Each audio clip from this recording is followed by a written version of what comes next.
You are listening to Pies in the Skyscraper, Baking Your Way into a Billionaire Alpha's Heart. Written by Dean Leo, narrated by Jessica Lee. Breaking into a billionaire's penthouse, probably illegal. Using his kitchen to bake competition pies, definitely illegal. Waking his dormant wolf and accidentally becoming his fated mate, that wasn't even on the list of possible consequences. But here I am, Cami Vitale, deadliner wolf who can't shift, professional baker with terrible life choices, standing in Luca Santoro's $1 million kitchen at 2 a.m., covered in flour, holding a whisk, and wondering if breaking and entering for the sake of pie counts as a legitimate legal defense. Spoiler alert, it doesn't.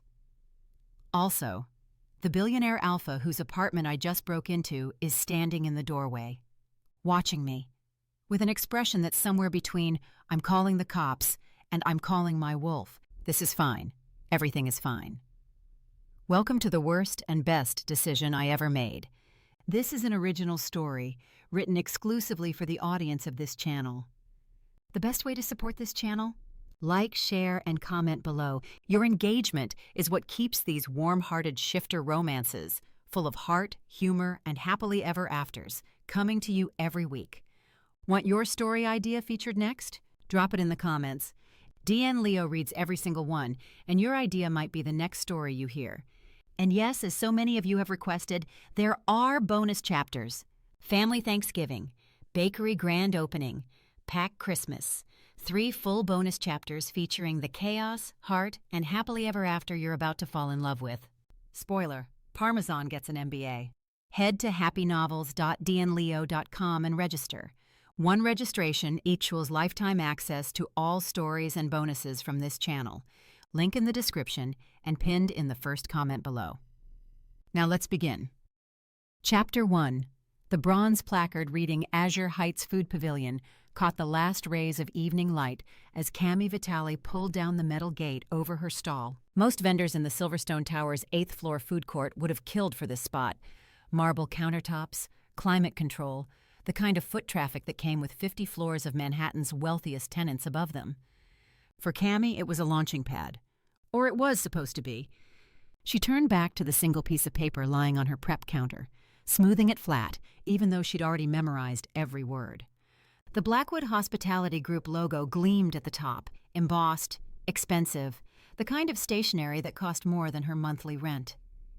Dear Ms. Vitale, congratulations on advancing to the final round of competition. Her throat tightened. The final round. For the right to cater desserts for every major Blackwood event for the next year. Thanksgiving galas. Christmas parties. New Year's Eve at the Plaza. $150,000 in guaranteed contracts. She'd spent 3 years in this 10 by 12 foot stall, perfecting Nona's recipes, building a loyal lunch crowd, dreaming of the day she could open a real bakery. This was it. This was the shot. Her gaze drifted to the countertop convection oven behind her, the kind of appliance that came free with a lease signing, barely big enough to fit 2 sheet pans. The competition required a centerpiece pumpkin pie serving 100 portions, architectural, sculptural, a statement piece using authentic American heritage recipes. She had Nona's recipe, the one her great-grandmother brought from Italy and transformed into something entirely new, something that tasted like cinnamon and hope and Sunday dinners, where everyone talked too loud and loved too hard. What she didn't have was an oven that could handle anything bigger than a 9-inch pie pan. "You've been staring at that letter for 22 minutes, a voice announced from inside her apron pocket. "Any longer and you're going to overcook it like that unfortunate salmon tartare incident of last Tuesday." Cami blinked, the words swimming back into focus. She pressed her palm against the pocket, feeling the warm weight of Parmesan shifting inside. "I wasn't staring. I was strategizing." "You were spiraling." The guinea pig's head popped up, black eyes shrewd beneath tufts of caramel and white fur. "There's a difference. One involves problem-solving, the other involves despair and poor decision-making." "I'm not despairing. You have the recipe. You have the skill. What you lack is appropriate infrastructure." Parmesan's tiny paw gestured toward the oven with the gravity of a master chef identifying a substandard saucepan. "That glorified toaster is inadequate for competition-level work." Thanks for the reminder. Cami folded the letter, tucking it into her apron beside him. I'll just call up my fairy godmother and ask for an industrial convection oven. Maybe she'll throw in a spiral mixer while she's at it. Sarcasm is the refuge of those who've given up. I haven't given up. But her voice cracked on the last word. She hadn't, had she? 3 years of 12-hour days, of perfecting biscotti and testing pie ratios, of her mother asking when she'd get a real job, and her father quietly slipping her cash he couldn't afford to spare. 3 years of carrying Nona's recipe book in her bag like a talisman, like proof that dreams could be passed down through generations if you held them carefully enough. The Blackwood contract would change everything. She could lease a storefront, hire staff, maybe even pay her parents back for the community college culinary program they'd scraped together tuition for, but not with a countertop oven and desperation. I found a solution, Parmesan said. Cami pulled him out of her pocket, holding him at eye level. As long as your solution doesn't involve winning the lottery or committing insurance fraud, I'm listening. Better, his whiskers twitched. While you were busy catastrophizing, I conducted productive reconnaissance. The rumor about the penthouse is true. Her stomach dropped. What rumor? The one about Luca Santoro's world-class kitchen. Parm, 50th floor, penthouse suite, 6,000 square feet of imported Italian marble, professional-grade appliances, a Le Cornu range that costs more than most cars. He paused for effect. Completely unused. Cami set him back on the counter, her pulse kicking up. Everyone in the building knew about Luca Santoro, the billionaire developer who owned half the tower, who lived somewhere in the clouds above them and never descended to mingle with the food court peasants. She'd seen him exactly once, crossing the lobby in a suit that probably cost more than her entire year's revenue, moving through the space like he owned it. Which technically he did. How do you even know? Don't ask me how I accessed the Penthouse directory. Parmesan's tone suggested this was a closed subject. The point is, the kitchen exists. It's pristine. It's empty. And according to building records, Mr. Santoro occupies the 48th floor residence. The 50th floor kitchen space appears to be abandoned. That doesn't mean we can just use it? Parmesan's eyes glinted. Why not? If a kitchen sits empty while a talented baker with her family's legacy on the line struggles just a few floors below, isn't that the real crime? That's called breaking and entering, Parm. That's called seizing opportunity. He sat back on his haunches, assuming what Cami had come to recognize as his lecture position. You can go home this Thanksgiving, look your family in the eye, and tell them you gave up because you didn't have the right oven, or... He paused dramatically. You can compete, you can win, you can build the bakery Nona dreamed about when she stepped off that boat at Ellis Island with nothing but recipes and hope. Cami's throat burned. That's emotional manipulation. That's motivation. There's a difference. She turned away, gripping the edge of the counter. The Azure Heights Food Pavilion hummed with end-of-day activity. Vendors closing up, the last customers trailing toward the elevators, the scent of a dozen cuisines blending into something both familiar and foreign. Her whole life lived in that in-between space. Not quite Italian enough for the purists, too Italian for everyone else. Not quite successful enough to make her parents proud, too stubborn to quit and get a real job. Always one oven, one contract, one impossible dream away from the life she wanted. Even if I could get in, she said slowly, which I can't. Service elevator, third shift maintenance passcode. Parmesan rattled off a 6-digit number. Again, don't ask. It would be trespassing. It would be baking. In someone else's kitchen. In an abandoned kitchen that should be put to proper use. Parmesan's voice softened, losing its imperious edge. Cami, you're the most talented baker I've ever worked with. That's not flattery. You know I don't do flattery. But talent without opportunity is just potential. Unrealized. Wasted. She closed her eyes, seeing Nona's handwriting in the recipe book.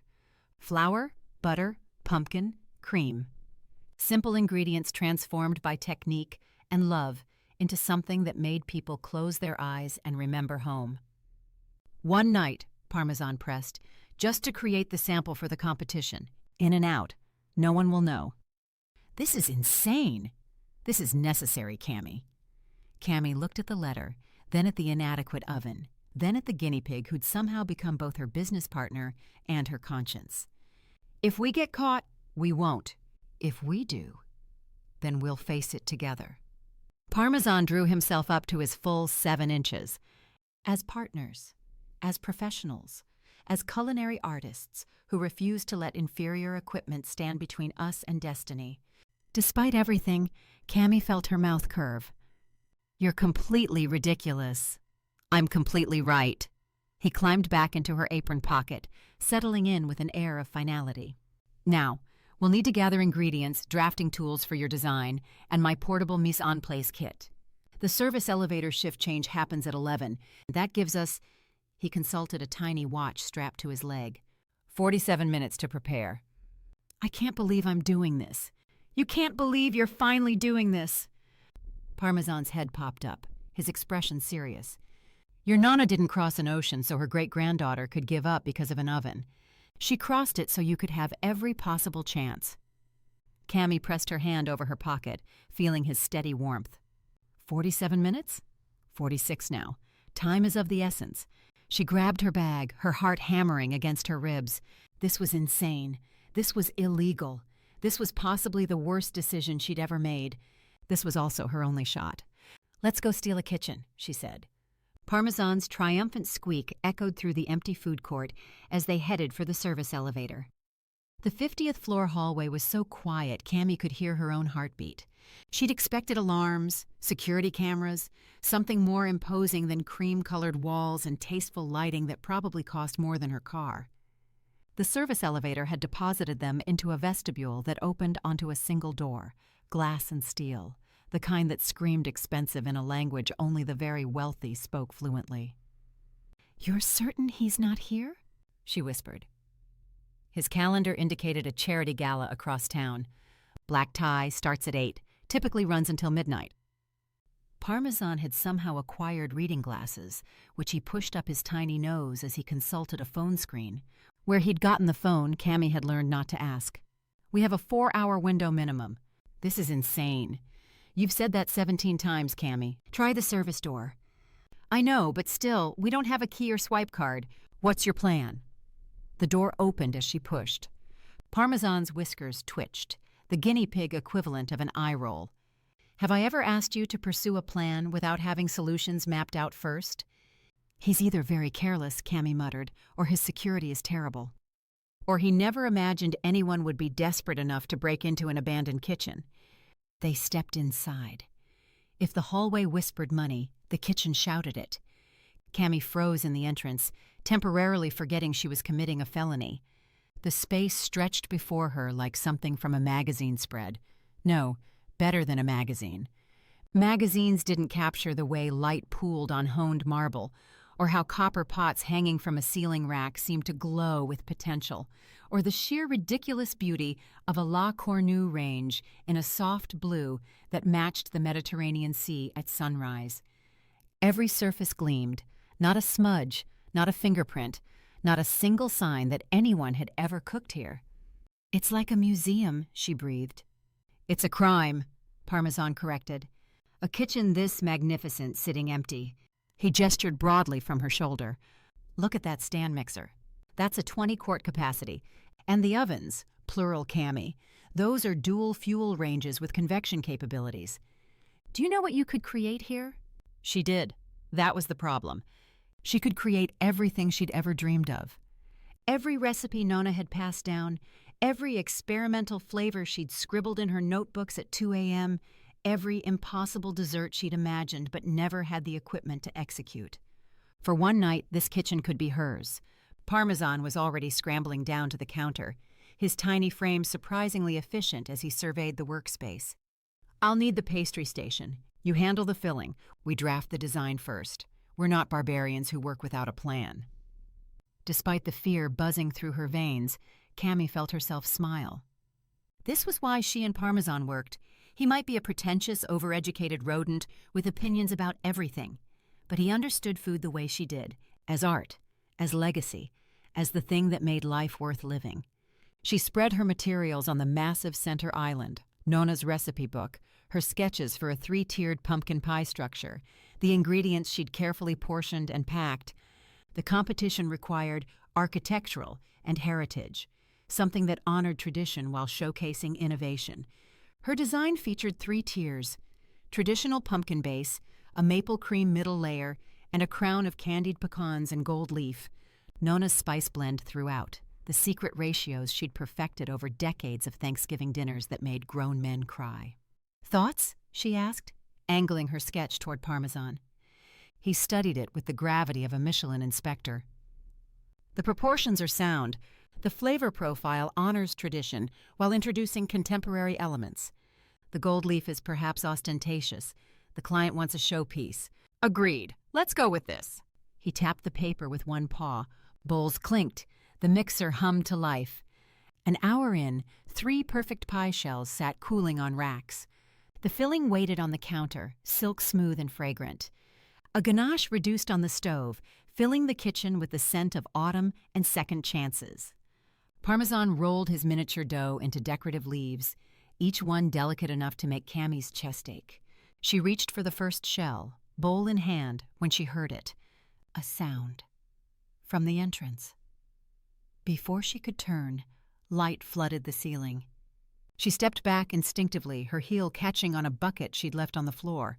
The bowl tipped. She grabbed for the open flour bag on the counter, trying to steady herself. The bag swung wide. Flour erupted into the air like a white storm. The world turned into a blizzard. Flour exploded across the counter, across her apron, across the floor in a cloud that would have been funny if she wasn't currently being caught committing a felony. She heard Parmesan's indignant squeak as he scrambled deeper into her pocket. Then, "What the hell?" The voice was male, deep, and decidedly unhappy. Through the settling flour cloud, Cami made out a figure. Tall, dark, expensive shirt now dusted white, dark hair that looked salt and pepper under the coating, and dark eyes. Those remained clear, staring at her through the chaos. Luca Santoro, the billionaire, the owner of this kitchen, the man whose property she'd just broken into like the world's clumsiest criminal. He held a plate, steak, roasted potatoes, asparagus, all now thoroughly floured. Cami started, but her voice cracked. "This isn't breaking and entering?" He set the flour-covered plate on the table with careful precision, his gaze never leaving her face. "Because from where I'm standing, it looks exactly like that." His attention shifted to the ovens, to the pie shells cooling on racks, to the organized chaos of serious cooking. "I can explain. I'm not interested in explanations." His voice was flat, controlled. "I want my kitchen back. If you leave now, I'll forget this ever happened." "Technically," a small voice piped up from Cami's apron pocket, "she didn't break into your place. It's all me." I told her the kitchen was unused. Luca's eyes widened. He took a step closer, staring at her pocket. "Your hamster talks." "Guinea pig!" Parmesan's head popped up, whiskers quivering with indignation. "Guinea pig. The taxonomic distinction is significant. Hamsters are in the subfamily Crittitini, while guinea pigs are of the family Cavidae. Entirely different species, completely different." "Parm," Cami whispered desperately. "Maybe don't lecture the owner of the property we just burgled." "Technically, you didn't burgle anything. I misled you." Parmesan's tiny chin lifted. "And Mr. Tall, dark billionaire, who uses a $2 million kitchen to heat takeout, I do speak. 5 languages, actually: Italian, French, Spanish, English, and German. If you count sarcasm, it's 6. Despite everything, Luca's mouth twitched. "That's a Wagyu ribeye from Le Bernardin, not takeout." "Same concept. You took it out of the restaurant and heated it in your kitchen." Parmesan's tone suggested this was obvious. "Anyway, point is, I suggested Cami come here. Not her fault. Happy to go to guinea pig court if you want, though I'd be at a size disadvantage." "How did you even get in here?" "Service door was unlocked," Cami said quickly. "So technically I trespassed but didn't break in. About that." Parmesan cleared his throat. "Maintenance code 478211. Which, I should mention, is appallingly easy to crack for a building of this caliber. You should speak to your security director." I entered the code and unlocked the door for Cami. "When did you do that?" Cami demanded. Don't ask, but I'll take full responsibility. Silence fell. Luca studied them both, the flour-covered baker, the guinea pig in her pocket, the evidence of serious work spread across his pristine kitchen. I'm Luca Santoro, he said finally. I know who you are, Cami said. You own this building. And you are? Oh, right. She brushed flour from her hair with shaking hands. Cami Vitale. I operate a food stall in the Azure Heights Food Pavilion. Vitale's, he said. Her heart skipped. You know it? A ghost of a smile crossed his face. I know every business whose rent pays for building maintenance. You think profits materialize from thin air? Obviously not. His gaze drifted to her inadequate supplies, to the competition letter visible in her open bag. So the kitchen you have at your stall isn't sufficient? That's not qualified as a kitchen, Parmesan interjected. Not for the grand plan we have. Luca's eyebrow arched. Grand plan? Sounds interesting. Care to elaborate? This was it. Talk her way out or spend Thanksgiving in jail. Cami took a breath. I'm competing for the Blackwood contract. Final round.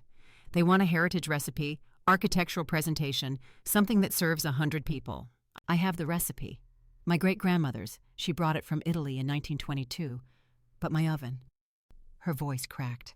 My oven can't handle anything bigger than a 9-inch pan. So when Parmesan found out this kitchen was here, empty, I just needed one night to create the sample for submission. She ran out of words, out of air, out of everything except the hollow certainty that she'd ruined her only shot at the life she wanted. I'm sorry, she finished quietly.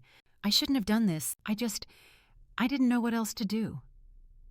The kitchen fell silent. The oven timer ticked. Parmesan held very still. Luca studied her for a long moment. Then his gaze drifted to the recipe book, to Nona's careful handwriting, to the love evident in every ingredient choice. Something shifted in his expression, something that looked almost like recognition.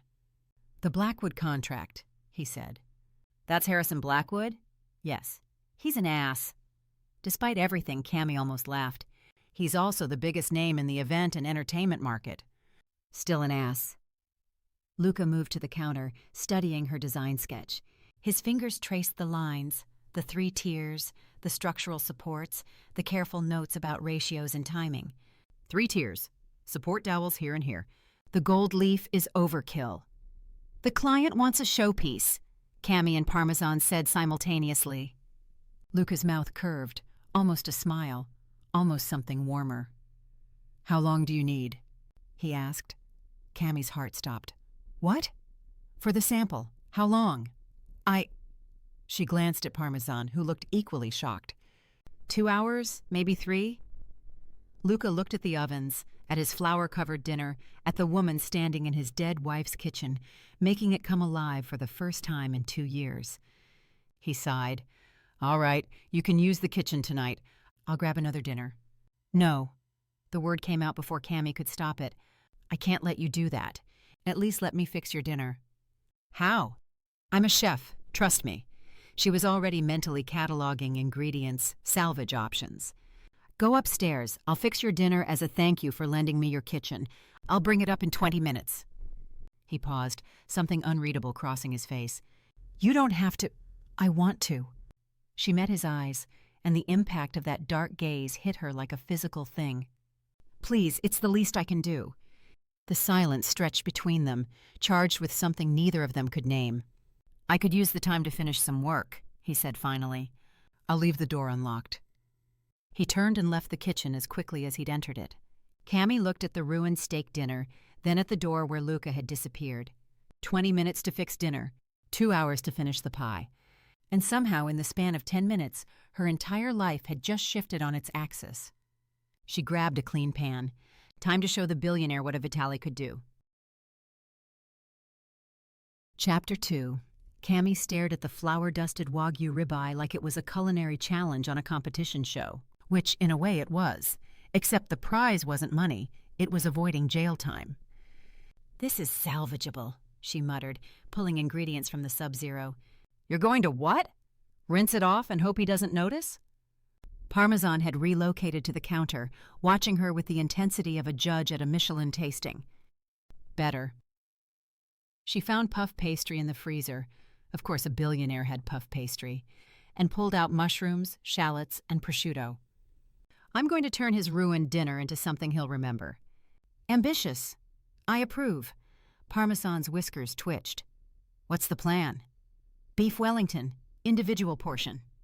She brushed the flour off the steak, checking the sear underneath. Still perfect.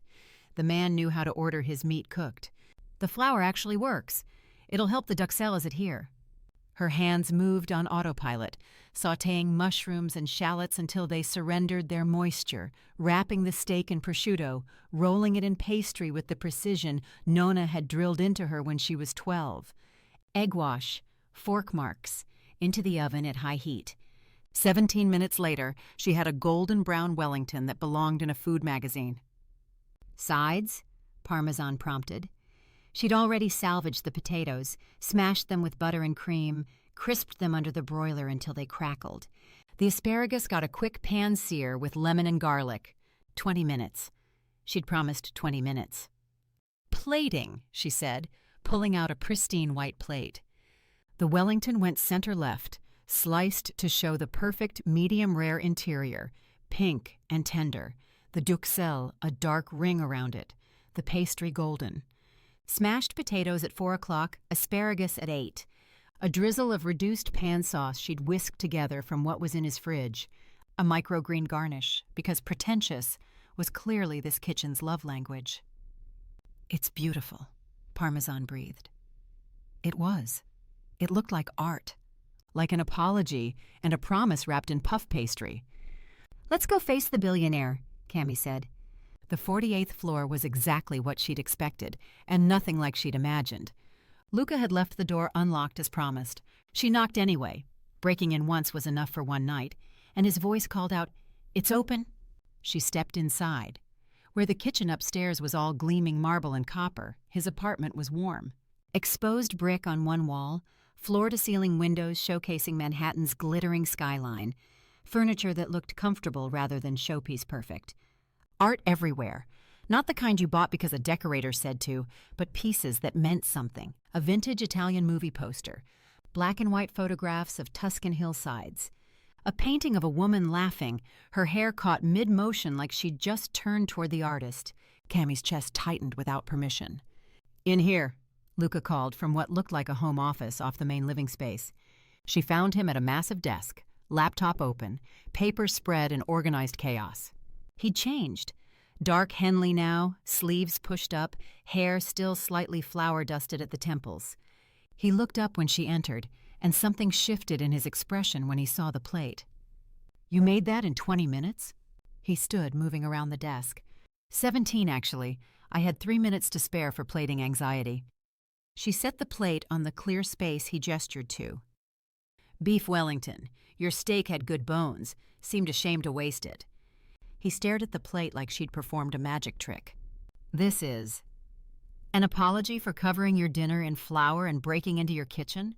She tucked her hands in her apron pockets, where Parmesan had gone suspiciously quiet. "It's the least I could do." "It's Wellington." His voice had gone soft. "Liz used to—" He stopped, cleared his throat. "My late wife. This was her signature dish." The air left Cami's lungs. "I'm sorry," she said. "I didn't know. I can make you something else." "No." He pulled out his desk chair, sat, and reached for the knife and fork. "Please, I want to taste it." She should leave, give him privacy for whatever this moment was. But her feet wouldn't move, and she watched as he cut into the pastry, as the knife slid through the tender beef as he brought the bite to his mouth. He closed his eyes. The silence stretched so long Cami forgot to breathe. "This is perfect," he said finally. "Better than—" His jaw tightened. "You're very talented, Ms. Vitale." "Cami." The word came out hoarse. "And I should get back to the kitchen, let you eat in peace." "Wait." He set down his fork. "I can't have you working alone all night." "Not after—" He gestured vaguely at the plate, at the kindness she'd just shown him. "Let me help. You don't have to—" "I want to." He met her eyes, and the rawness there made her chest ache.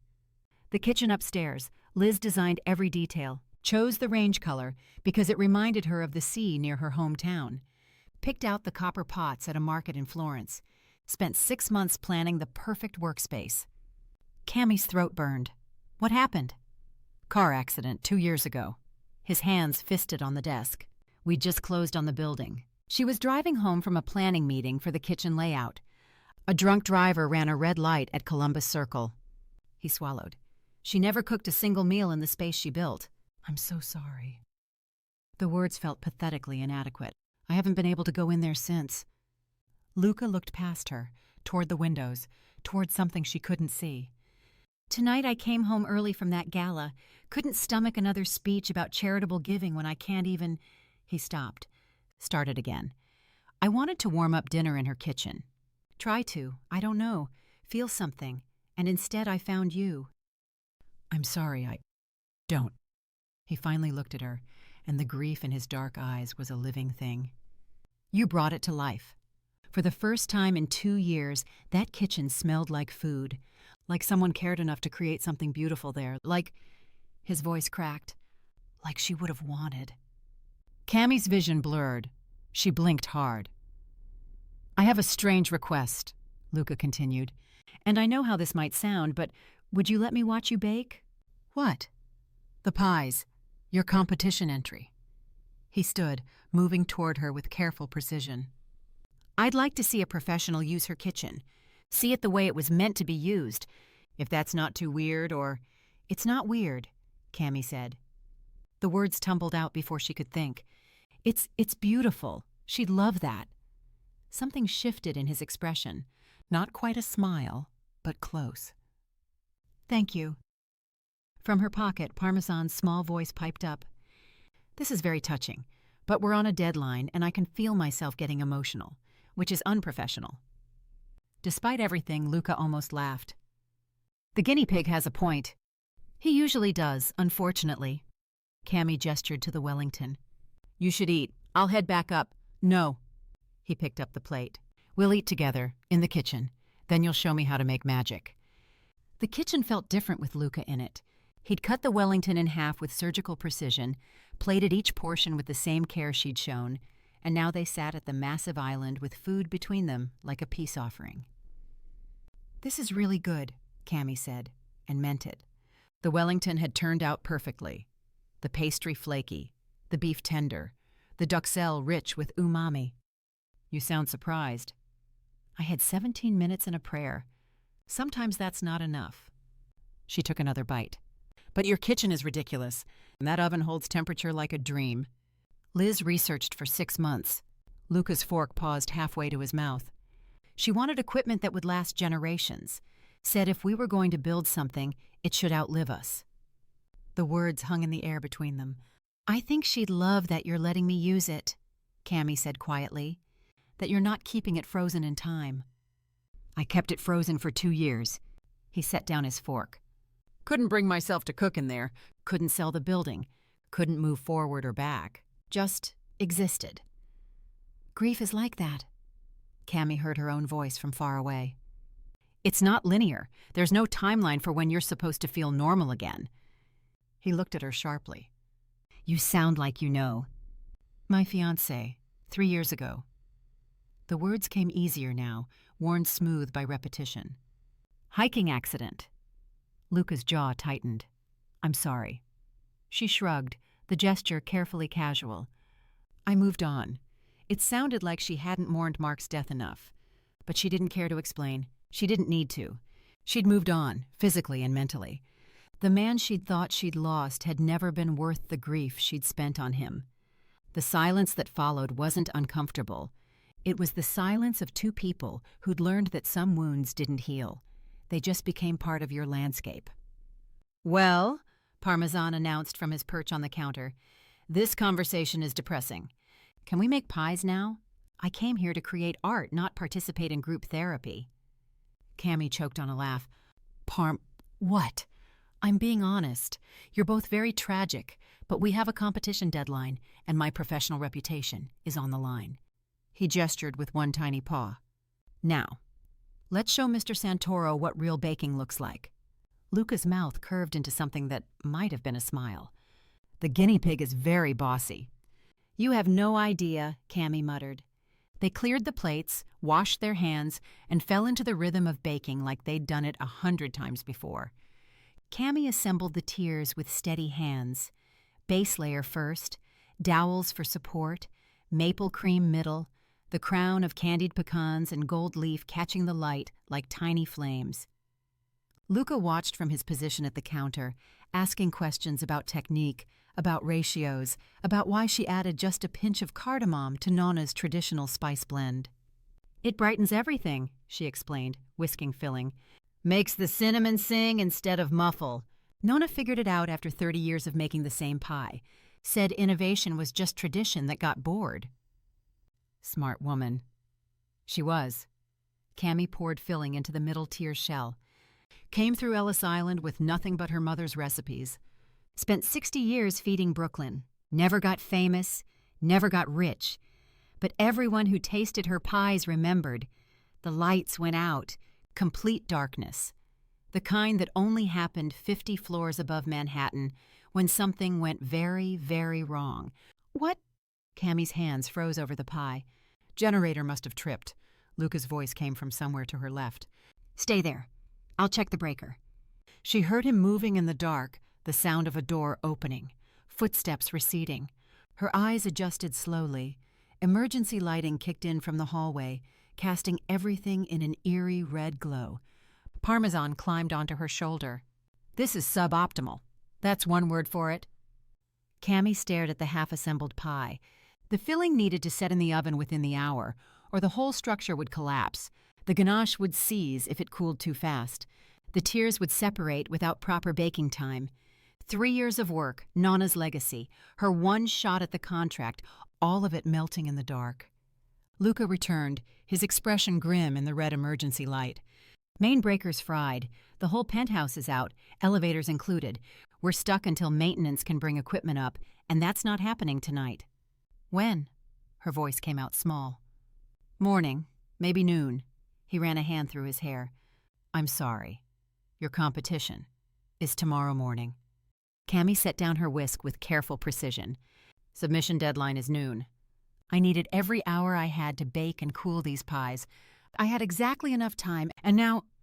She couldn't finish. The weight of it crushed her lungs. I can fix this. He pulled out his phone, the screen glowing blue in the darkness. Unless you know people who can restore power to a high-rise penthouse in the middle of the night? Something like that. He was already dialing. Nick, it's Luca Santoro. I need a favor. 15 minutes later, Cami heard it. A sound like thunder, but rhythmic. Getting closer, getting louder. Is that... Parmesan's ears perked up. A helicopter, Luca confirmed. Landing pads on the roof. They'll bring the equipment down. Cami stared at him. You called a helicopter? I called a maintenance crew. The helicopter is just how they travel when someone needs emergency electrical work done at midnight on a penthouse. He said it like it was normal, like everyone could just summon helicopters. I won't let your talent go to waste. He met her eyes, and something in his expression made her breath catch. You broke into my kitchen because you had no other choice. I'm not letting your dream die because my building's electrical system picked tonight to fail. The sound of the helicopter landing shook the windows. Through the glass, Cami saw men in work uniforms rappelling down from the roof with equipment, moving with military efficiency. 30 minutes later, the lights blazed back to life. The maintenance crew appeared at the kitchen door. 4 men who treated Luca with the kind of respect that suggested this wasn't the first midnight emergency he'd called them for. All set, Mr. Santoro, the lead tech said.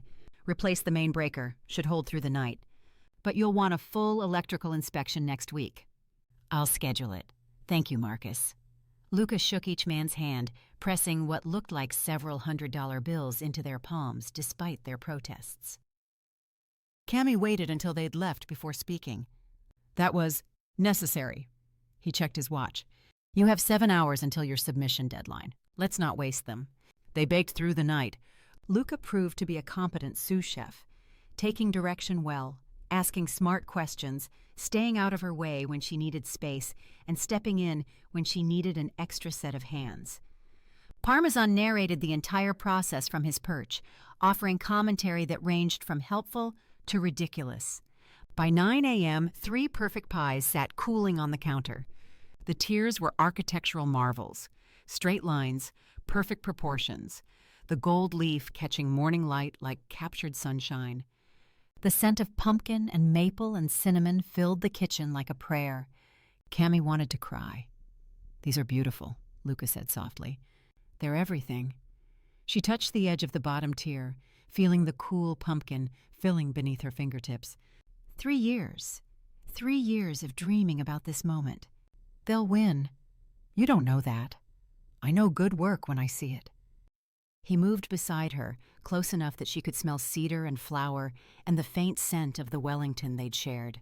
These pies tell a story about heritage and innovation, about someone who honors tradition while pushing it forward. That's what Blackwood wants. How do you know what he wants? Because I know Harrison Blackwood. Luca's mouth curved with something that wasn't quite a smile. He checked his watch. "You need to get these to the submission site by noon. It's 9:15 now. Where's the competition?" "Blackwood Plaza, Midtown. You can't transport these in your van.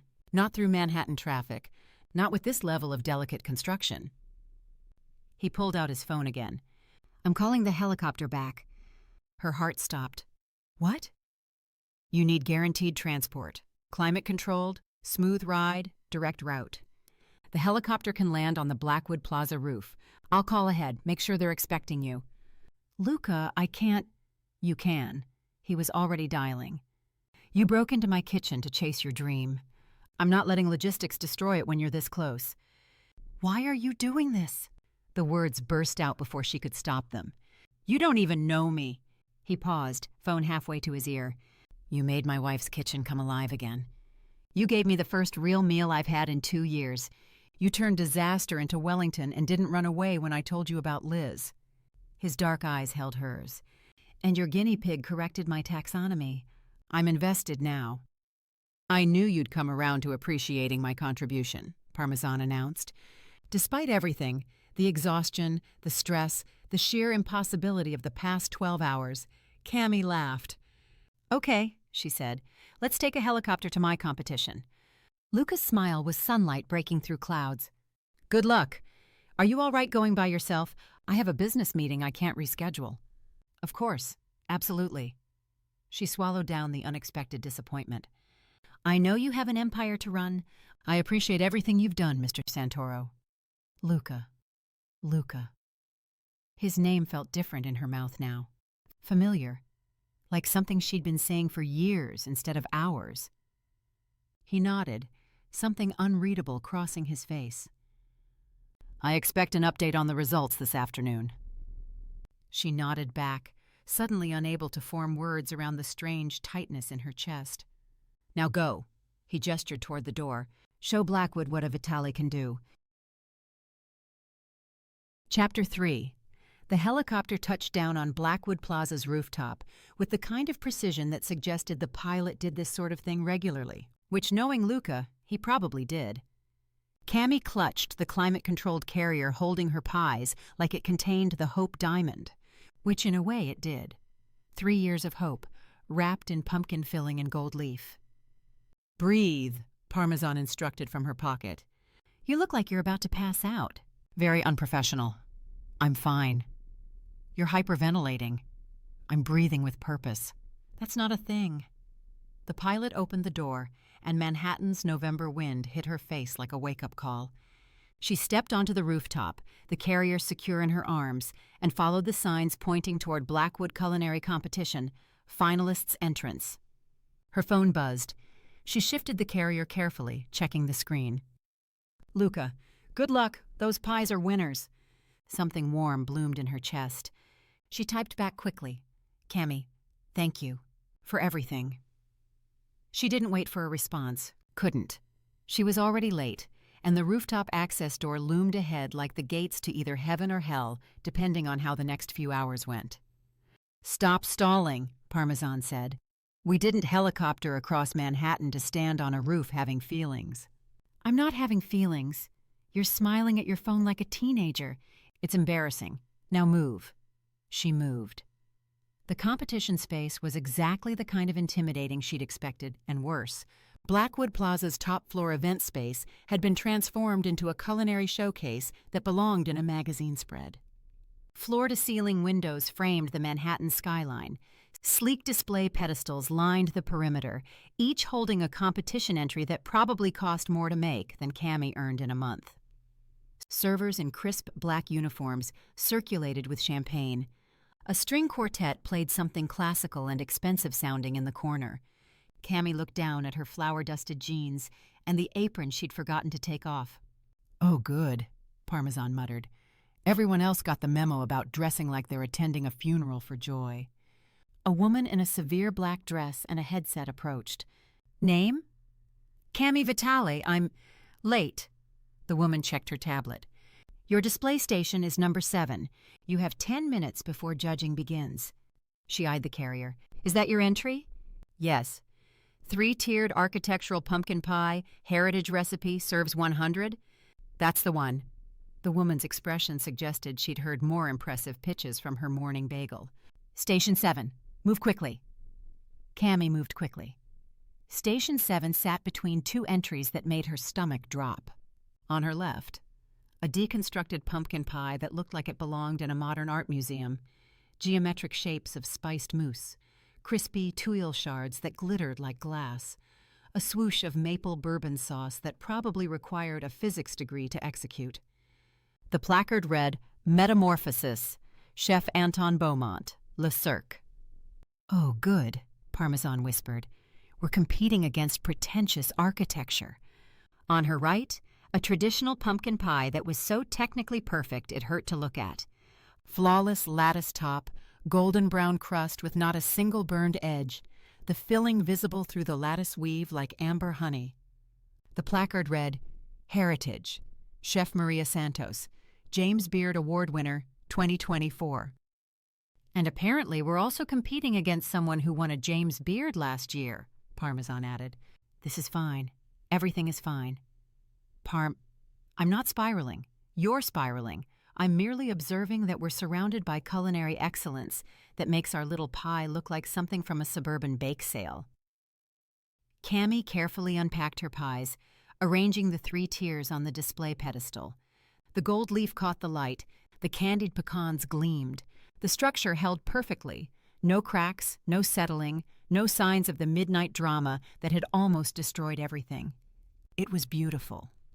It was also surrounded by entries from people who had actual restaurants, actual awards, actual culinary pedigrees that didn't involve a food court stall and a talking guinea pig. "It's good," she whispered. "It's exceptional," Parmesan corrected. "Now stop looking like you're about to apologize for existing and stand up straight. You're a Vitale. Your nonna didn't cross an ocean so you could slouch." She straightened. A bell chimed. The room fell silent. "Ladies and gentlemen," a voice announced, "judging will now commence. Competitors, please step back from your displays." Cami stepped back. Her hands were shaking. She clasped them behind her back so no one would notice. 3 judges entered from a side door like they were about to pronounce sentence on the guilty. Harrison Blackwood led the procession, tall, silver-haired, wearing a suit that probably cost more than her van. His expression suggested he'd already decided everyone here was wasting his time. Behind him, Chef Dominique Laurent, whose Michelin-starred restaurant had a 2-year waiting list and a reputation for making grown chefs cry. And finally, Marcus Chen, food critic for the New York Times, whose reviews could make or break careers with a single paragraph. "We're doomed," Parmesan whispered. "We're fine. That man once wrote a review so scathing the chef moved to Alaska." "That's not helpful, Parm. I'm providing context." The judges moved down the line, examining each entry with the intensity of jewelers appraising diamonds. They started at Station 1, a pumpkin cheesecake hybrid that Cami had to admit looked impressive, even if the flavor combination sounded questionable. Blackwood cut into it, tasted, made a note on his tablet, said nothing. They moved to Station 2, then 3, then 4. Chef Laurent paused at the deconstructed entry next to Cami's, studying the geometric precision like it was a math problem. She tasted the mousse, the tuile, the sauce. nodded once, moved on. At the James Beard winner's traditional pie, all 3 judges took their time, cut perfect slices, examined the filling's consistency, tasted, exchanged glances that Cami couldn't read. Blackwood made several notes, longer than anyone else's. That had to mean something. Then they were in front of her display. Cami forgot how to breathe. Blackwood stared at her 3-tiered structure for what felt like 17 years. He circled the pedestal slowly, examining it from every angle. The gold leaf, the candied pecans, the way the maple cream layer caught the light between the traditional pumpkin tiers. "Interesting," he said finally. It sounded like an insult. He picked up a knife. Cut into the bottom tier, the foundation supporting everything above. The knife slid through the filling like silk. The structure held, not a crack, not a wobble, not a single sign of structural failure. He plated a slice. The cross-section showed Nona's perfect pumpkin filling, smooth, rich, the color of autumn itself. The maple cream layer above it created a distinct line, like a sunset horizon. He tasted it. The silence stretched so long, Cami heard her own heartbeat in her ears. "Where did you get this recipe?" His voice was sharp. "My great-grandmother." Her voice came out steadier than she felt. She brought it from Italy in 1922, came through Ellis Island with her mother's recipe book. This was her signature pie, traditional Italian technique adapted to American ingredients. She made it every Thanksgiving for 60 years in Brooklyn. "The spice blend," Chef Laurent said, taking her own taste. "There's something unexpected. Cardamom?" "Yes, just a pinch. My Nonna added it after 30 years of making the same pie. Said tradition needed innovation to stay alive." "And the maple cream layer?" Marcus Chen asked, his fork poised for another bite. "American edition. The original recipe was pure pumpkin, but she wanted to honor both her heritage and her new home. The maple represents where she landed. The pumpkin represents where she came from." Blackwood took another bite, then another.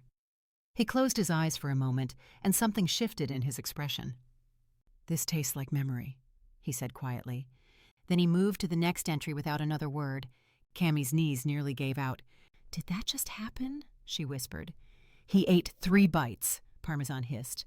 "He only took 1 bite of everyone else's. 3, Cami." "That doesn't mean anything. It means everything. I'm a culinary professional. I know these things." The judges continued down the line, examining the remaining entries with the same careful attention. But Cami saw it now, the difference in their body language, the way they spent 30 seconds at some displays, 2 minutes at others. They'd spent 4 minutes at her pies. The judging finished. The 3 judges disappeared into a private room off the main space. The competitors stood by their displays, trying not to look as anxious as they felt. Some succeeded better than others. The man from the deconstructed entry, Chef Beaumont, stood with his arms crossed, radiating the confidence of someone who'd done this before and won. The James Beard winner looked serene, like she'd already accepted whatever outcome the universe delivered. Cami felt like she might throw up. "Stop spiraling," Parmesan said. "I'm not—" "You're breathing like you're in labor. Calm down. What if it wasn't enough? Then we'll try again next year." "But it was enough. I know great work when I taste it. We tasted it last night. It was transcendent." "You're a guinea pig. You eat hay." "I eat hay by choice. I have a refined palate and opinions. Trust my opinions." "Your opinions also include thinking that kale is an acceptable breakfast food." "Kale is excellent and you're deflecting because you're nervous." Cami was absolutely deflecting because she was nervous. The judges had been in that room for 20 minutes. What were they discussing? Were they laughing at her food court credentials? Were they arguing over whether a heritage recipe could compete with Michelin-starred innovation? Her phone buzzed. "Luca, how's it going? Parmesan behaving?" Despite everything, she smiled. Typed back, "Cami, he's being himself," which is both helpful and exhausting. 3 dots appeared immediately. Then, "Luca, that tracks. Breathe. You've got this." She wanted to believe him, wanted to believe Parmesan, wanted to believe that 3 years of work and Nona's legacy and 1 impossible night in a billionaire's kitchen had been enough. The door opened. The judges filed back in, their expressions unreadable as carved stone. Harrison Blackwood stepped forward, holding a tablet. The room fell so silent, Cami could hear the champagne bubbles popping in glasses 20 feet away. This year's finalists, he began, represent the highest caliber of culinary excellence. Each entry demonstrated technical skill, creative vision, and an understanding of what heritage means in contemporary cuisine. He paused. Cami's nails dug into her palms. Third place, Blackwood continued, goes to Chef Michel Rousseau for his pumpkin soufflé with cognac anglaise. Applause. A man in chef's whites stepped forward to accept a ribbon and handshake. He looked pleased. Cami would have killed for third place. Second place. This was it. Either she'd placed, or she was about to learn that breaking into a billionaire's kitchen had been for nothing. Goes to Chef Anton Beaumont for Metamorphosis. The deconstructed entry, the modern art piece. The man who'd been radiating confidence stepped forward, and Cami saw it, the flash of disappointment before he schooled his expression into professional graciousness. He'd expected first, which meant first was going to... First place, Blackwood said, and his voice changed. Softened almost. Goes to Cami Vitale for her Ellis Island Heritage pumpkin pie. The world stopped, then started again, too loud, too bright, too impossible. What? Cami breathed. You won, Parmesan shrieked from her pocket. I told you. Did I not tell you? Her legs moved without conscious thought, carrying her forward through applause that sounded like ocean waves. Blackwood extended his hand, his expression warmer than she'd seen it all day. Ms. Vitale, he said, your pie tells a story. That's what we look for, not just technical excellence, though yours had that in spades, but soul, history, the taste of generations.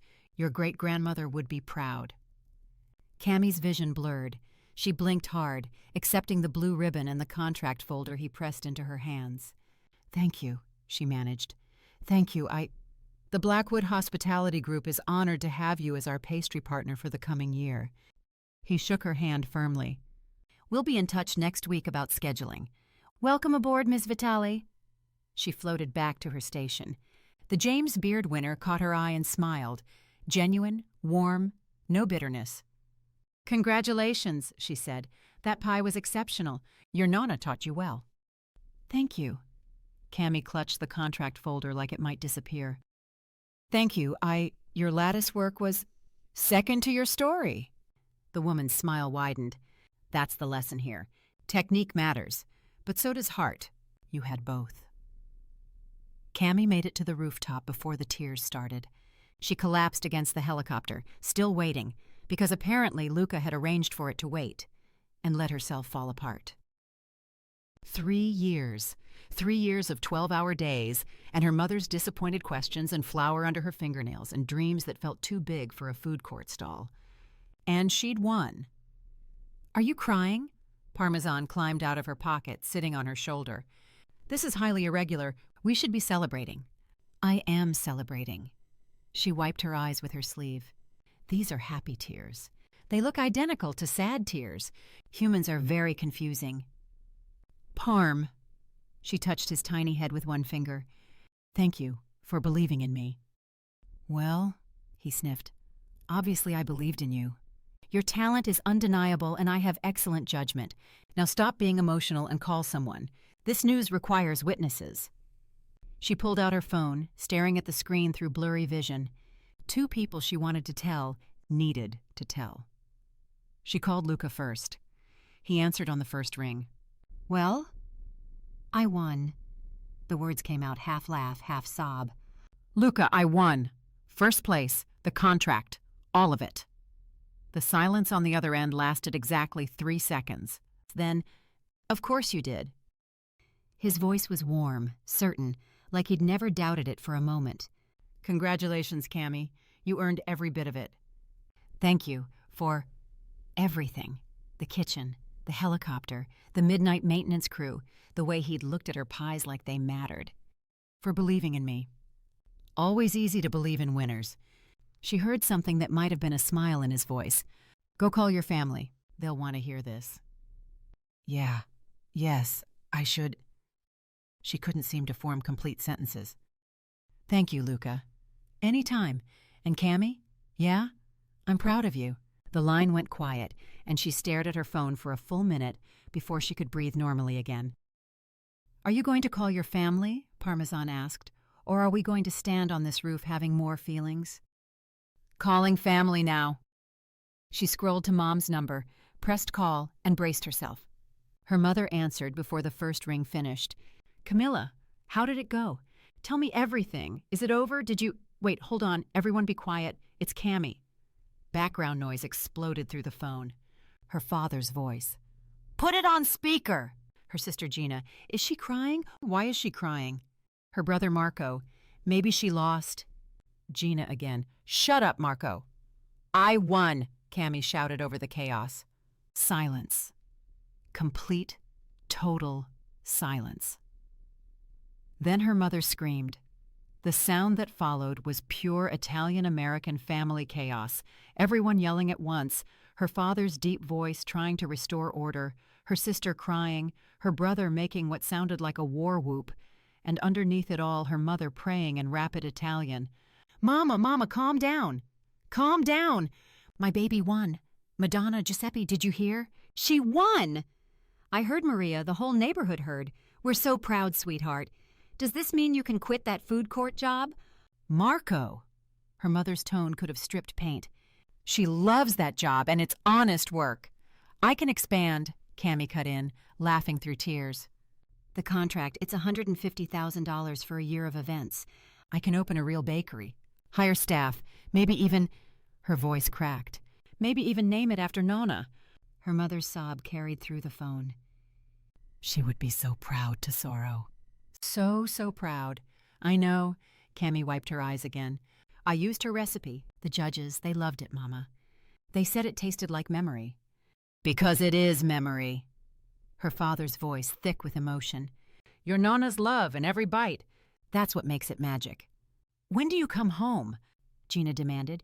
We need details, all the details. Thanksgiving, Cami said. I'm bringing good news home for Thanksgiving, and— She paused, thinking of Luca, of his kitchen, of the way he'd smiled when she'd made him Wellington. And I have so much to tell you. Stories you won't believe. Ooh, stories, Marco crowed. Is there a boy? Please tell me there's a boy. Mama's been praying for grandchildren. Marco Salvatore Vitale. Cami laughed, the sound bubbling up from somewhere deep and pure. This was what she'd been fighting for. Not just the contract or the money or the validation. This moment, with her chaotic family celebrating her success with the same enthusiasm they brought to every birthday, graduation, and random Tuesday. I'll explain everything at Thanksgiving, she promised. There is a boy, her sister shrieked. I didn't say that. You didn't have to. I can hear it in your voice. Oh my God, Mama, there's a boy. Gina, is he Italian? Her mother demanded. Please tell me he's Italian. I don't care if he's Italian or not. Her father's voice cut through the chaos, quieter than the rest, but carrying weight. I just want to see you happy, Cami. I'll be so happy to meet him before I go. Oh, Sal, don't say that. Her mother's voice cracked. The chaos died abruptly. Cami's chest tightened. Wait, what? She pressed the phone closer. What's Dad saying? The silence stretched too long. We'll tell you when you come home. Her mother's voice had gone careful. Your father had a fall last week. He's not as strong as he used to be, that's all. The doctor cleared him. I'm fine now, Cami. Her father sounded tired. More tired than she'd ever heard him. But it would be nice to meet your man, if you're bringing him home. Cami's throat burned. Dad, we're not talking about this over the phone, her mother said firmly. You come home. You celebrate. You bring this boy if he's worth bringing. We'll deal with everything else when you're here. Capiche? Capiche, Cami whispered. She ended the call to the sound of her entire family yelling her name and her mother rattling off requirements in rapid Italian. Your family is louder than a construction site, Parmesan observed. Yeah. Cami pressed her phone to her chest, the contract folder still clutched in her other hand. So, Parmesan's tone had gone carefully casual. How exactly do you plan to produce a man to take home to your family? Cami stared at the Manhattan skyline, at the impossible city that had just given her everything she'd dreamed of, and thought about a billionaire with sad eyes and a kitchen full of ghosts. "Don't know, Parm." She pulled out her phone again, thumb hovering over Luca's name. "Any ideas?" Chapter 4. The conference room on the 47th floor smelled like testosterone and barely controlled aggression. Luca stood at the head of the table, arms crossed, watching his pack members file in with the careful attention of someone who'd learned to read body language before words. 12 wolves, all dominant enough to challenge, none stupid enough to actually try. Usually. Rick Castellano took the seat directly across from him, instead of his usual spot 3 chairs down. The power play was deliberate, obvious, the kind of thing that happened when an alpha's wolf had been silent for 2 years and the pack started wondering if their leader had any teeth left. "Let's make this quick," Luca said. "I have a business call in 30 minutes. "Always business." Rick leaned back in his chair, the picture of casual insolence. "That's the problem, isn't it?" The room went still. Paul, Luca's beta, his second, his best friend since Princeton, straightened in his seat. "Rick, don't." "Don't what? Tell the truth?" Rick's gaze never left Luca's face. "When's the last time we had a pack run? A real one, not the corporate team-building bullshit at the annual retreat." 6 months ago, Luca said evenly. 7. Rick stood, and the challenge in the motion was unmistakable. 7 months since our alpha ran with us. 7 months since you've shifted at all from what I hear. So what are we supposed to think? That you're still capable of leading? Or that you're just holding the position because your bank account says you can? Paul was on his feet before Luca could blink. "Sit down, Rick, right now." "Or what?" Rick's lip curled. The beta's going to fight the alpha's battles for him? Something cold slid through Luca's chest. Not anger, not yet. Just the calculation that came before violence, the instinct that separated alphas from everyone else. He could let Paul handle this, should probably, since his wolf had been dormant for so long that he wasn't sure what would happen if he tried to call it forward. But Rick wasn't challenging Paul. He was challenging him. Luca moved. 1 second he was at the head of the table. The next he had Rick pinned against the window, forearm across his throat, just enough pressure to make breathing difficult, but not impossible. "You want to know if I'm still capable?" His voice came out quiet. Lethal. "Ask yourself why you're not fighting back." Rick's hands had come up instinctively, gripping Luca's arm, but he wasn't pushing. Couldn't. Every wolf in the room could smell it. The submission response, the way Rick's body had gone still despite his bravado. The ancient hierarchy asserting itself. Alpha, Beta, Omega. The titles might be outdated in human society, but wolf biology didn't care about progressive thinking. "I asked you a question." Luca increased the pressure slightly, not enough to hurt, just enough to make a point. "Why aren't you fighting?" "Because," Rick's voice came out strangled. "Because you're alpha." "Say it again." "You're alpha." Louder this time, the words forced out with something that looked like relief. Like Rick had needed this, needed to push until he found the boundary and could finally relax inside it. Luca held him there for 3 more seconds. Long enough to make sure every wolf in the room understood, short enough that it wouldn't be cruel, then stepped back. Rick sagged against the window, hand going to his throat. His eyes had gone glassy with the aftermath of forced submission, but there was no real anger there. Just the slightly dazed look of someone who'd poked a sleeping bear and discovered it was still very much alive. "Pack run this Saturday," Luca said, turning to address the room. 6 a.m. upstate property. Everyone attends or you explain why to me personally. We clear?" Murmurs of agreement, a few nods. The tension in the room had shifted from challenge to the satisfied settling that came after hierarchy had been reestablished. "Good, we're done here." He grabbed his jacket from the back of his chair. "Paul, my office. Everyone else, back to work." The pack filed out in silence. Rick went last, pausing at the door. "Alpha," he said quietly. "Thank you." Luca nodded once. They both knew what Rick was thanking him for. Not the dominance display, but the reminder that someone was still in control. That the pack wasn't adrift. The door closed. Paul followed him down the hall to the private elevator. neither of them speaking until they were inside Luca's apartment. "Beer?" Luca asked, heading for the kitchen. After that, whiskey. Luca pulled 2 glasses from the cabinet, poured 3 fingers of Macallan in each, and handed one to Paul. They stood at the kitchen island, the one Cami had used to make Wellington 2 nights ago, and drank in silence. "You handled that well," Paul said finally. "I almost ripped his throat out." "But you didn't. That's the important part." Paul set down his glass. "He needed that. They all did. It's been too long since they've seen your wolf." "My wolf's been sleeping." "Yeah, I know." Paul's voice went careful. "That's actually what I wanted to talk about." Luca's hand tightened on his glass. "Don't. Someone has to."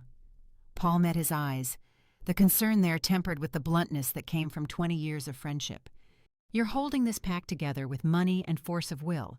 That works, obviously, or Rick wouldn't have submitted so fast, but it's not sustainable." "I'm aware. Are you? Because from where I'm standing, you're trying to be alpha on financial power alone. And sure, you're rich enough to make that work for a while. But packs aren't businesses, Luca. You can't leverage by loyalty." Paul's voice softened. "Your wolf went dormant when Liz died. I get that. I was there. But 7 months ago, you stopped even trying to fake it. Stopped the pack runs. Stopped shifting at all. And the pack can feel the difference between an alpha who's grieving and an alpha who's given up." "I haven't given up." "Haven't you?" Paul held his gaze. "At some point, they need to see your wolf. They need to feel that you're connected to them on more than a spreadsheet level. They need to know you haven't checked out completely." "My wolf is fine." "You're still living like she died yesterday. Your wolf is not fine." The whiskey glass cracked in Luca's grip. Paul didn't flinch. "You need a mate, a real one. Someone who makes your wolf want to come forward instead of hiding from grief." "That's not how it works."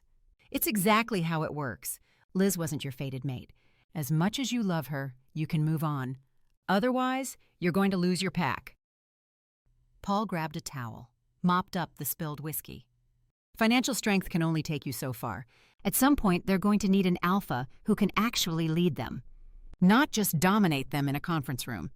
Luca's vision went red at the edges.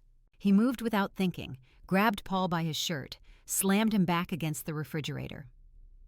"You want to question my ability to lead?" Paul didn't fight back, didn't submit. His hands stayed loose at his sides, his breathing steady, completely relaxed despite being pinned. He just held Luca's gaze with the certainty of someone who'd been his friend long before he'd been his beta.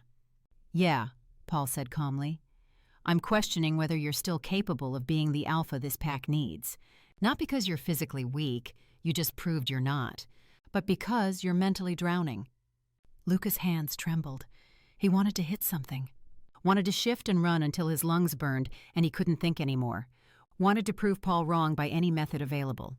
Instead, he let go, stepped back, pressed his palms against the counter, and fought for control. "Get out," he said quietly. "Luca, I said get out." After the door shut behind Paul, Luca stood alone in his kitchen, Liz's kitchen, the one she'd designed and never used, and stared at broken glass and spilled whiskey and the evidence of a control he was barely maintaining. His phone buzzed. He ignored it, grabbed the bottle, poured another 3 fingers directly into the sink, and watched it spiral down the drain. Then he cleaned up the broken glass, threw the towel in the trash, and poured himself water instead. His phone buzzed again. He checked it this time. Text from Paul. "I'm sorry, you know I'm right, but I could have said it better." "Beer tomorrow?" Luca typed back. "Beer tonight. Give me an hour." He hit send, set the phone down, and tried to remember what it felt like when his wolf was awake. When shifting was as easy as breathing, when pack runs were joy instead of obligation. He was reaching for his phone to text Paul back when a knock sounded at the door. Paul wouldn't come back this soon. The maintenance staff knew not to disturb him without calling first. He opened the door. Cami stood in the hallway, still wearing flour-dusted jeans and the apron from this morning, holding her phone like a lifeline and looking at him with an expression he couldn't quite read. "Hi," she said. "I should have called first. I'm sorry, I can leave if—" "Don't." The word came out too fast. "Come in, please." She stepped inside, and something in his chest loosened. The apartment felt different with her in it. Warmer, more alive. "Everything okay?" He closed the door, tried to look like he hadn't just been fighting with his beta about grief and wolves and leadership. "I thought you'd be celebrating." "I am." She set her phone on the entry table. "I called my family. They're very excited, very loud, and—" She swallowed. "And there might have been some implications made about me bringing someone home for Thanksgiving." His heart kicked up. Implications. "My sister's very perceptive. My mother has opinions about Italian men, and my father—" Her voice caught. "My father wants to meet you." She stopped. Started again. "He wants to meet you." "At Thanksgiving, in Brooklyn, with my entire chaotic family and probably 12 relatives and so much food you'll need to be rolled out the door afterward." Luca stared at her. At this woman who'd broken into his kitchen, baked a storm, and somehow brought his whole world back to life. Who'd made Wellington without knowing it was Liz's favorite recipe. Who'd won a competition this morning and was standing in his apartment tonight asking him to meet her family. "Your family doesn't know me," he said carefully. "They know you let me use your kitchen. They know you believed in me." She met his eyes. "They know you're important, even though I haven't exactly figured out what that means yet. Cami, I know this is crazy. We barely know each other. It's too fast, too soon, too—" She was spiraling, hands gesturing as she talked. "And your family's probably in Italy and you have your own traditions, and I shouldn't have assumed—" "Yes." She stopped mid-gesture. "What?" "Yes. I'll come to Brooklyn for Thanksgiving. Meet your family. Eat too much food and probably get interrogated by at least 12 people." He moved closer, drawn by something he couldn't name. "My family is in Italy. I haven't been home in 2 years, and I've never had a real American Thanksgiving." "You're serious?" "Completely." He was.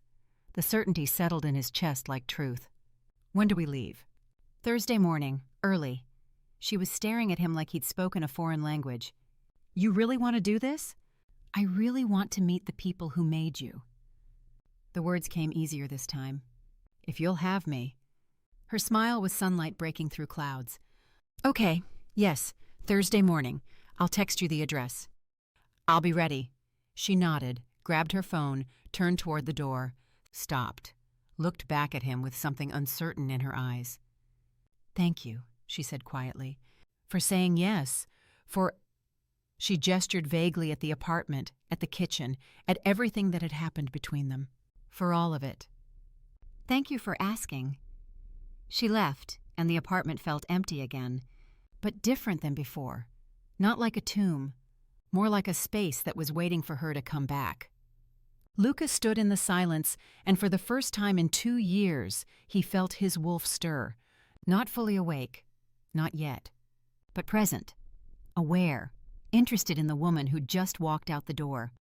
"She woke you up," he thought at his wolf. "What does that mean?" The wolf didn't answer, but it didn't disappear again either. He pulled out his phone and texted Paul. "Change of plans. Beer now. My place. I need advice." Paul showed up 12 minutes later with a 6-pack and a knowing look. "So, the hour you needed. I'm guessing that wasn't about processing your feelings." "I'm going to Brooklyn for Thanksgiving." Paul stopped mid-step. "You're what?" "Meeting her family. Thursday morning." Luca grabbed 2 beers from the pack, handed one to Paul. "What do I need to know about Italian-American Thanksgiving?" Paul opened his beer, closed his mouth, opened it again. "You're going to meet her family after 4 days. Technically 5 if you count today." Paul sat on the couch heavily, staring at him. "You're serious.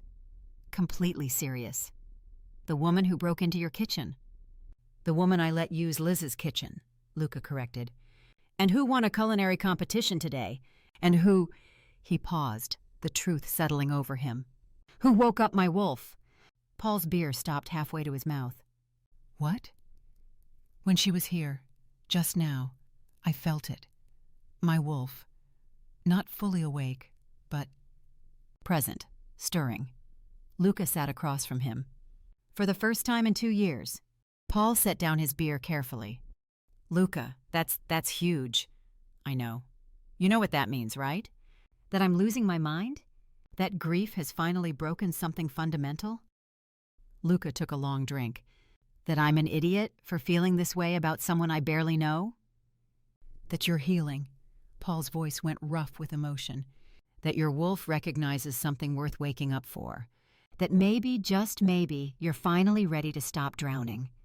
Luca looked at his beer, at his best friend, at the apartment that had felt like a tomb for 2 years and suddenly didn't anymore. Yeah, he said quietly. Maybe. Chapter 5. The drive to Brooklyn took 43 minutes and felt like stepping into a different world. Luca sat in the passenger seat of Cami's beat-up Honda.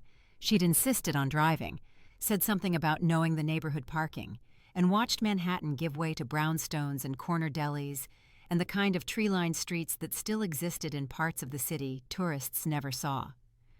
From the back seat, in a custom carrier that probably violated several vehicle safety laws, Parmesan's voice piped up. The Billionaire Alpha is nervous about meeting civilians. This is excellent entertainment. Parm. What? I'm being supportive and honest. The guinea pig shifted in his carrier. Though I should mention, Mr. Santoro, that Cami's mother will ask about your intentions within 5 minutes of arrival. Her father will assess you silently for approximately 20 minutes before speaking, and her brother Marco will attempt humor that lands somewhere between endearing and uncomfortable. That's oddly specific, Luca said. I've been attending Vitale family gatherings for 3 years. I have data.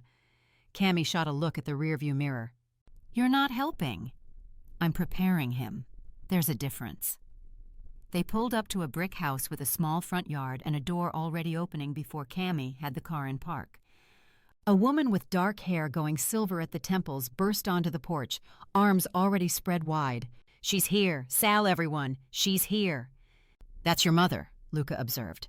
That's my mother. Cami grabbed Parmesan's carrier, took a breath. Ready? No. Good. Me neither. Let's go. Maria Vitale hugged like she was trying to transfer love through sheer force of contact. Luca found himself enveloped before he'd made it 3 steps from the car, pulled against a woman who smelled like garlic and vanilla and something warm he couldn't name. She pulled back, gripped his face between her hands, and examined him with eyes exactly like her daughter's. You're too thin, she announced. We fix this. Come inside. Everyone wants to meet you. Mama, let him breathe. I'm letting him breathe. Look, he's breathing. Maria grabbed Luca's arm, already steering him toward the house. Sal, come meet Cami's young man. The interior of the Vitale house was controlled chaos. People everywhere, at least 15, maybe 20, Luca lost count, all talking at once, all moving with the kind of practiced efficiency that came from years of navigating the same space. The house smelled like turkey and sage and something sweet baking, the scent so thick it was almost visible. A man rose from an armchair near the fireplace. Sal Vitale moved slower than his wife, but with the same warmth radiating from him like heat from a stove. He was thinner than Luca expected, the kind of thin that came from illness rather than age, but his handshake was firm and his eyes were sharp. Mr. Santoro, he said, thank you for coming. Means a lot to my girl. Luca, please. He returned the handshake, careful not to grip too hard. Thank you for having me. Any man who makes my daughter smile like that? Sal's gaze flicked to where Cami was being hugged by approximately 3 people at once. He's welcome at my table. Parmesan! A woman who had to be Gina appeared, already reaching for the carrier. Oh my God, he got bigger. How is that possible? Superior genetics and a carefully curated diet, Parmesan announced. Hello, Gina. I see you're still dating that imbecile who thinks craft beer is a personality trait. We broke up. Excellent decision. Your taste in men is improving. Did the guinea pig just approve of my breakup? I'm a guinea pig of many talents. Marco, Luca recognized him from the voice on the phone, appeared with a beer. You're the guy with the kitchen, the billionaire, the one my sister broke into like a very polite criminal. That's me, Luca said. Cool. Want a beer? Fair warning, we're going to interrogate you, but Dad says we have to wait until after appetizers. House rules. I'll take the beer. The next 2 hours were a blur of names and faces and more food than Luca had seen in his entire life. Antipasto appeared on the coffee table. Prosciutto, olives, 3 kinds of cheese, roasted peppers that someone's aunt had apparently made last summer. Then arancini, crispy and golden, the rice inside creamy and rich. Then meatballs in sauce that Maria insisted everyone try, even though dinner was in an hour. "You'll waste away," she told Luca, pressing a plate into his hands. "Eat. You're too skinny. What does your mother feed you?" "She's in Italy, so—" "Italy?" Maria's eyes went wide. "Sal, did you hear? His family's in Italy." "From where?" "Tuscany. Small town outside Florence." "Tuscany." Maria pressed a hand to her chest like he'd just declared his undying love. "Sal, Tuscany. That's where your cousin married that wine man, remember?" "I remember, Maria." "We should visit. We never visit. Are your parents there now?" "My mother, yes. My father passed when I was young." Maria's expression shifted immediately, maternal concern replacing excitement. "I'm sorry, sweetheart, that's hard. You're close with your mother?" "We talk every week." "Good boy." She patted his cheek. "Family is everything. You remember that." Luca glanced at Cami, who was watching from across the room with an expression that looked like apology and affection mixed together. He smiled. She smiled back. Something in his chest settled. "So," Marco dropped onto the couch next to him. "You're really a billionaire?" "Marco!" Gina threw a throw pillow at her brother's head. "You can't just ask that." "Why not? It's not like it's a secret. The man owns half of Manhattan." Marco turned back to Luca. "Real estate, right? Development mostly, some commercial holdings, property management. And you just let my sister use your kitchen because she needed it." Luca met Marco's eyes. "And because talent shouldn't be wasted because of bad equipment. He also paid for a helicopter," Parmesan added from his perch on the coffee table, where he was systematically working through a pile of arugula. "And emergency electrical work at midnight, and transport to the competition. The man's ridiculously generous when properly motivated." "A helicopter?" Maria's voice could have shattered glass. "Camilla Marie Vitale, you didn't tell me about a helicopter." "Mama, it wasn't a big deal." "Not a big deal? He flew you in a helicopter." "To a culinary competition," Luca cut in smoothly, "because Manhattan traffic would have destroyed her competition entry. The pies were architectural, very delicate." Maria stared at him for a long moment. Then she grabbed his face again and kissed both cheeks. "You're a good man. I knew it. Mother's intuition. Sal, didn't I say?" "You said, Maria. I always know." She released Luca, turned to Cami. "You keep this one. Mama, I'm serious. Good Italian boys who own helicopters and care about pies? They don't grow on trees." "He's half Italian," Cami corrected. "Still counts." Maria was already heading back to the kitchen. "Gina, help me with the turkey. Marco, open more wine. Sal, make sure people aren't filling up on appetizers. We have 7 more courses." "7?" Luca murmured to Cami. "She's counting each side dish separately." Cami sat down next to him, close enough that their shoulders touched. "You doing okay?" "Your family is wonderful." "They're a lot." "Wonderful," he repeated, and meant it. Sal cleared his throat from his armchair. "Luca, come sit with me a minute. Let the kids handle the chaos." Luca followed him to the quieter corner near the fireplace, where Sal settled back into his chair with the careful movement of someone managing pain. "Doctor called this morning," Sal said without preamble. "Trial treatment's working. Scans came back clean. They're saying remission." Luca's chest tightened. "That's incredible." "Yeah." Sal's voice went rough. "Didn't think I'd be around for this Thanksgiving. Thought—" He stopped, started again. "I wanted to thank you for being here, for making my girl happy. She's been working so hard, carrying so much, and seeing her smile like she did when she came through that door." He swallowed. "That's worth everything." "She's easy to make happy," Luca said quietly. "She just needed someone to believe in her." "And you do. I can see it." Sal's sharp eyes pinned him. "You care about her." "I do." "Good. Because if you hurt her, I don't care how many helicopters you own. I'll find a way to make you regret it." Luca smiled despite himself. "Understood." "Now," Sal's expression lightened, Tell me about this kitchen she broke into. Maria wants details so she can brag to the neighbors. They talked until dinner was ready, about real estate and family and the strange way life brought people together. Sal had a sharp mind for business, asked good questions about development trends and market projections, clearly assessing whether Luca was as successful as his net worth suggested. By the time Maria called everyone to the table, Luca felt like he'd passed some kind of test he hadn't known he was taking.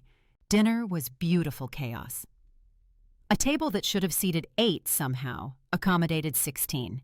Plates piled high with turkey, stuffing, mashed potatoes, roasted vegetables, 3 kinds of salad, fresh bread, and something Maria called Nonna's special cranberry sauce that tasted like Thanksgiving itself. Everyone talked over everyone else. Stories flew across the table. Uncle Tony's terrible golf game, Aunt Marie's new dog who ate an entire wheel of cheese, Cousin Vinny's engagement to a girl from Staten Island. Luca caught maybe half the conversations, but the warmth of it wrapped around him like a blanket. "So," Gina said, pouring more wine. "Luca, serious question. What are your intentions with my sister?" "Gina," Cami hissed. "What? We're all thinking it. I'm just asking." "You can't just ask. Why not? He's at Thanksgiving dinner. That's practically a marriage proposal in Italian-American culture. That is not to treat her with the respect she deserves," Luca cut in calmly.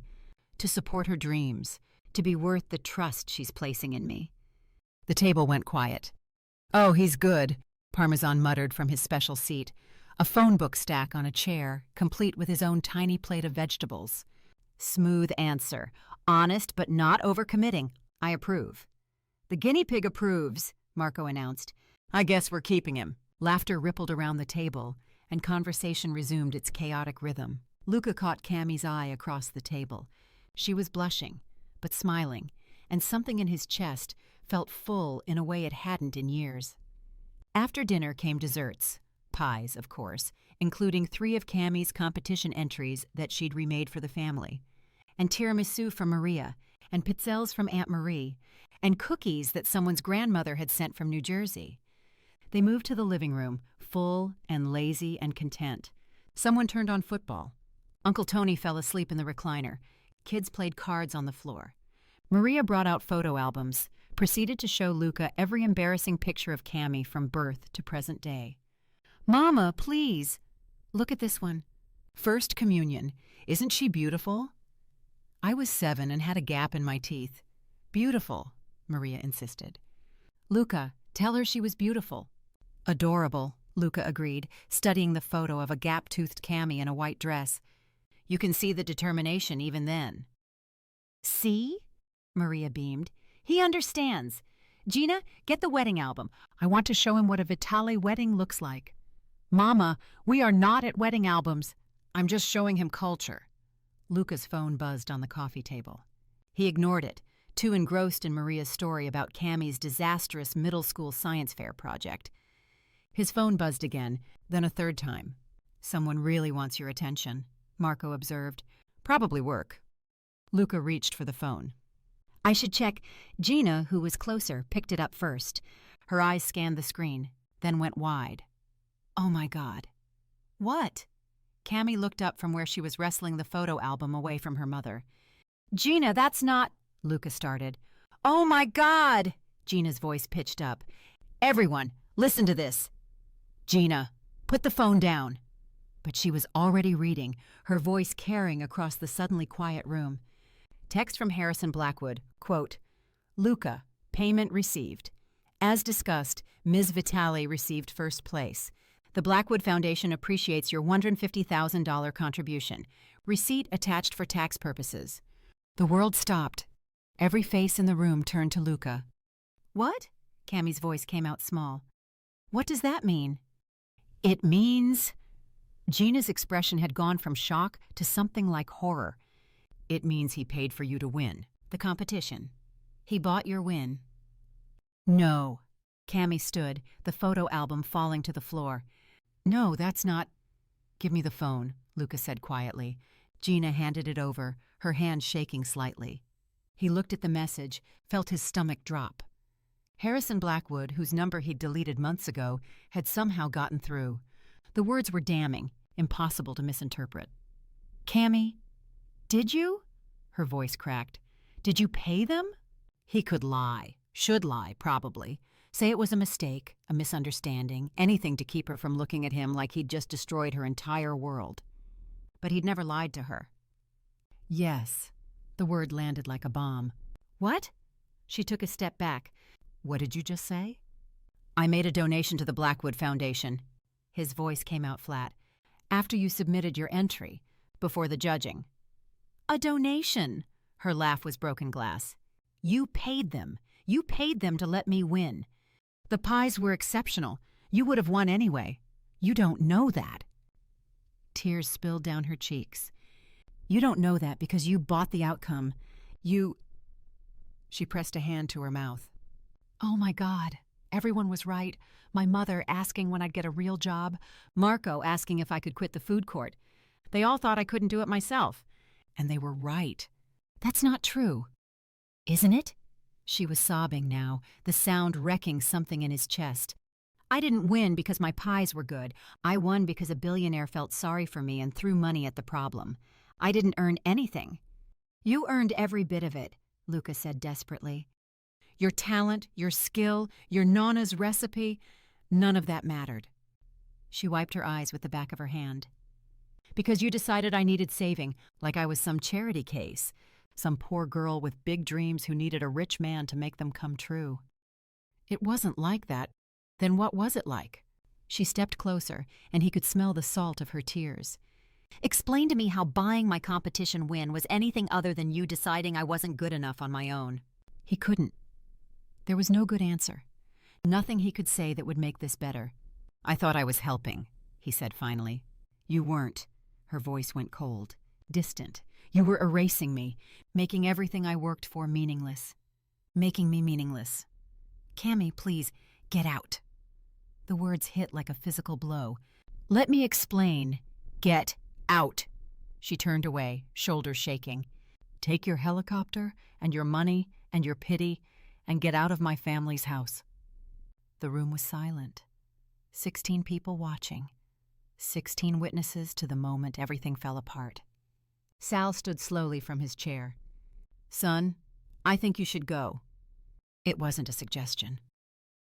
Luca looked around the room, at Maria's disappointed face, at Marco's shock, at Gina's anger, at the family that had welcomed him with open arms now watching him like a stranger, at Parmesan, who for once had nothing to say, at Cami, who wouldn't look at him at all. "I'm sorry," he said quietly. To her, to all of them. "I'm so sorry."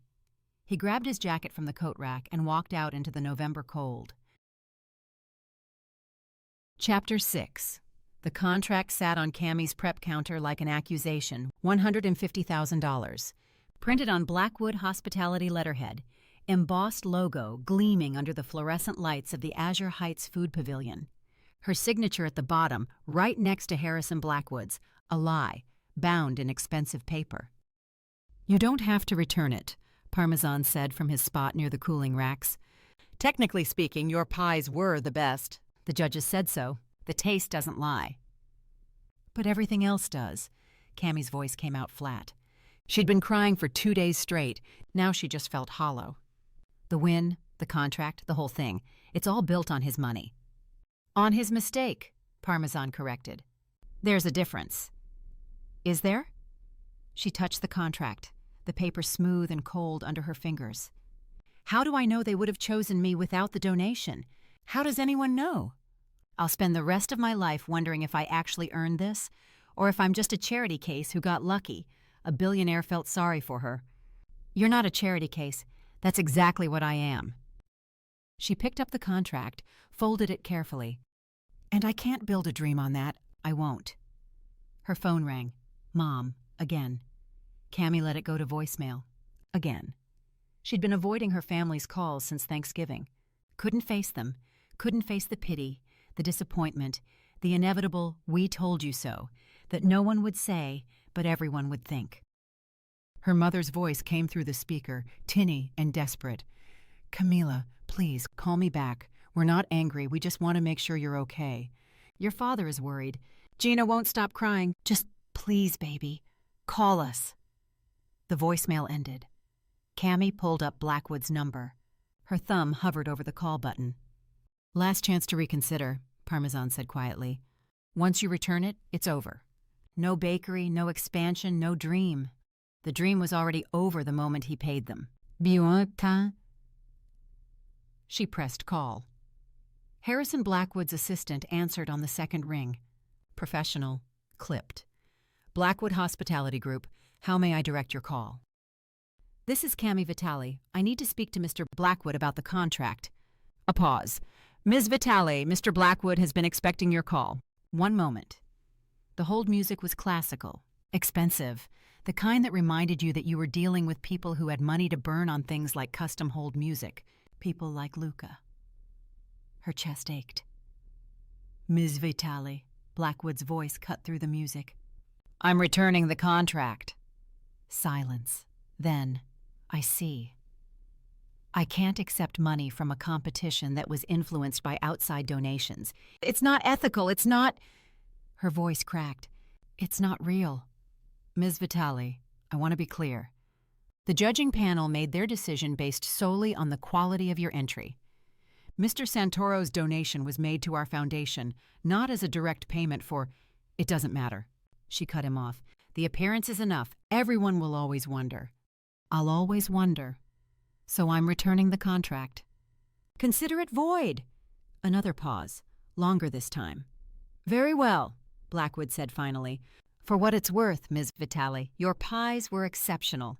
This outcome is unfortunate for everyone involved. Thank you for the opportunity. She ended the call before he could respond. The contract went into an envelope. The envelope went into her bag. She'd mail it tomorrow, along with any pretense that the last 3 years had meant anything. What now? Parmesan asked. Cami looked around the food court stall, 10 by 12 feet, a countertop oven that barely worked. Marble counters and climate control that had felt like luxury 3 years ago and now felt like a prison. She'd built this, made something from nothing, proven she could create food that made people stop and pay attention, but she'd never know if she could have won on her own merit. Now? She pulled the gate down over the stall, the metal screaming as it closed. Now I figure out what I'm supposed to do when the dream dies. Luca's office overlooked Manhattan like a throne room. 47th floor, floor-to-ceiling windows, a view that had cost him 8 figures and felt worthless right now. Paul sat across from his desk, arms crossed, expression somewhere between disappointed and furious. They'd been sitting in silence for 10 minutes. Paul had shown up unannounced an hour ago, walked in without knocking, and said 5 words. Tell me it's not true. Luca had told him. Now Paul was processing, or maybe deciding whether to quit. Hard to tell. I'm a spectacular idiot, Luca said finally. A monumentally stupid, arrogant, controlling idiot who somehow managed to destroy the best thing that's happened to me in 2 years. Paul studied him for a long moment, then nodded once. Can't argue with that assessment. Thanks for the support. You want support or honesty? Honesty. Luca rubbed his face. Any ideas how to fix this? That depends. Paul leaned forward. What do you have in mind? Usually you call me here to tell me your plan, and I tell you if it's genius or insane. You asking means you actually don't know. That's new. Am I really that much of a control freak? Yes. Paul didn't hesitate, but that's part of being alpha. The problem is when you use control instead of trust. He paused. So, what are you thinking? Luca grabbed his phone, set it on the desk between them. She's going to return the contract. I know her. She won't keep money from a tainted win. And when she does, it'll be public humiliation on top of everything else. Everyone will know she gave up a 6-figure contract because of what I did. Okay? And I need to make it right. Publicly. Take the hit myself instead of letting her take it. Luca's jaw tightened. The PR issue I can fix. But her confidence in her talent, that's been damaged. And that? His voice went rough. I don't know how to fix that. One thing at a time, Luca. Paul's expression softened slightly. We fix the public perception first. Press conference. Full confession. You take responsibility, you take the reputation hit. Then, and only then, you go talk to her. Face to face, no helicopters, no grand gestures, just honesty. What if she won't see me? Then you live with that. Paul stood, grabbed his jacket. But you give her the choice. That's what you should have done from the beginning. Trusted her to make her own choices, even if those choices don't include you. Luca stared at the phone, at the city spreading out beneath his windows like a kingdom he'd built on money and control and the belief that everything could be solved if you had enough resources. I really stuffed this up, he said quietly. Yeah, you did. Paul headed for the door. But you can still fix it. You've always been able to fix things when you actually put your mind to it, instead of your money. Start now. The press conference room was packed. Every major network, print journalists, financial reporters, food critics, even a few bloggers who'd somehow gotten credentials. Cameras everywhere, pointed at the podium like weapons. Luca stood backstage, Paul beside him, watching the chaos through a crack in the curtain. Last chance to back out, Paul said quietly. I'm not backing out. Good. Paul straightened Luca's tie. Remember, no hedging, no mistakes were made, passive voice bullshit. You did this. Own it. I will. And Luca? Paul met his eyes. After this, your business reputation is going to take a hit. Partners might walk, deals might fall through. You ready for that? For her? Hell yes. Paul's mouth curved slightly. There's the alpha I know. Now go face the wolves, the metaphorical ones this time. Luca walked to the podium. The room fell silent as he stepped up to the microphone. Cameras clicked. Lights blazed. Every eye in the room fixed on him with the hungry anticipation of people who smelled blood in the water. He looked directly into the camera. Somewhere out there, Cami might be watching. He needed her to hear this, to know he understood what he'd done. Thank you for coming on short notice, he began. His voice echoed through the room, amplified by speakers that made every word feel like a judgment. I'm here to address recent reports regarding the Blackwood Culinary Competition and my involvement in the outcome. Papers rustled, pens poised over notebooks, phones held up, recording. 3 weeks ago, I made a substantial donation to the Blackwood Foundation. The timing of this donation coincided with the final judging of their annual culinary competition. One of the finalists in that competition was Cami Vitale, a baker I had recently become acquainted with. He paused, took a breath. I want to be absolutely clear. I made that donation with the explicit intention of influencing the competition results. I wanted Ms. Vitale to win. Not because I doubted her talent, her work is exceptional, but because I didn't trust the process. I didn't trust that her talent would be recognized. So I tried to guarantee the outcome. The room exploded with questions. He held up a hand. I'm not finished. The room quieted. What I did was unethical. It undermined the integrity of the competition. It devalued the achievement of every contestant who entered that competition, believing it would be judged fairly. And most importantly, it robbed Ms. Vitale of the certainty that she earned her victory through her own merit. His throat tightened, but he pushed through. Ms. Vitale has returned her contract and prize. She did so because she has more integrity in one decision than I've shown in the entirety of my actions regarding this matter. She refused to build her dream on a foundation of doubt. He looked directly into the camera again. Cami, if you're watching this, I'm sorry. I was wrong. I thought I was helping you, but I was really just proving that I didn't trust you to succeed on your own. You deserved better. You deserved to win fair and square, to know without question that your talent was enough. I took that from you, and I can never give it back. Silence in the room now. Even the reporters had stopped fidgeting. The Blackwood Foundation has agreed to launch an independent investigation into the competition judging process.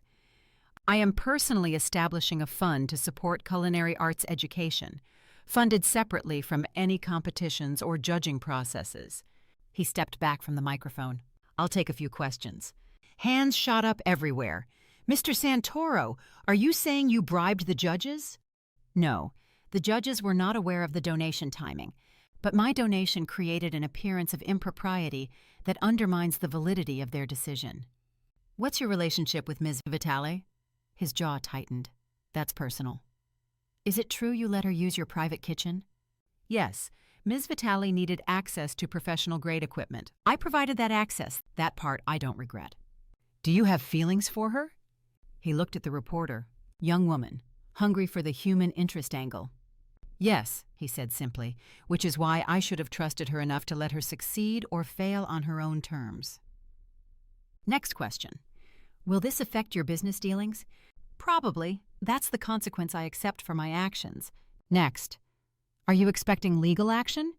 If it comes, I'll deal with it. I'm not hiding from the consequences of what I did. More questions, more flashing cameras, but Luca's mind was elsewhere, somewhere in Brooklyn maybe, or in a food court stall in his own building, or in her apartment, watching this on TV and hating him, or maybe understanding him just a little bit. After 20 minutes, his publicist ended the conference.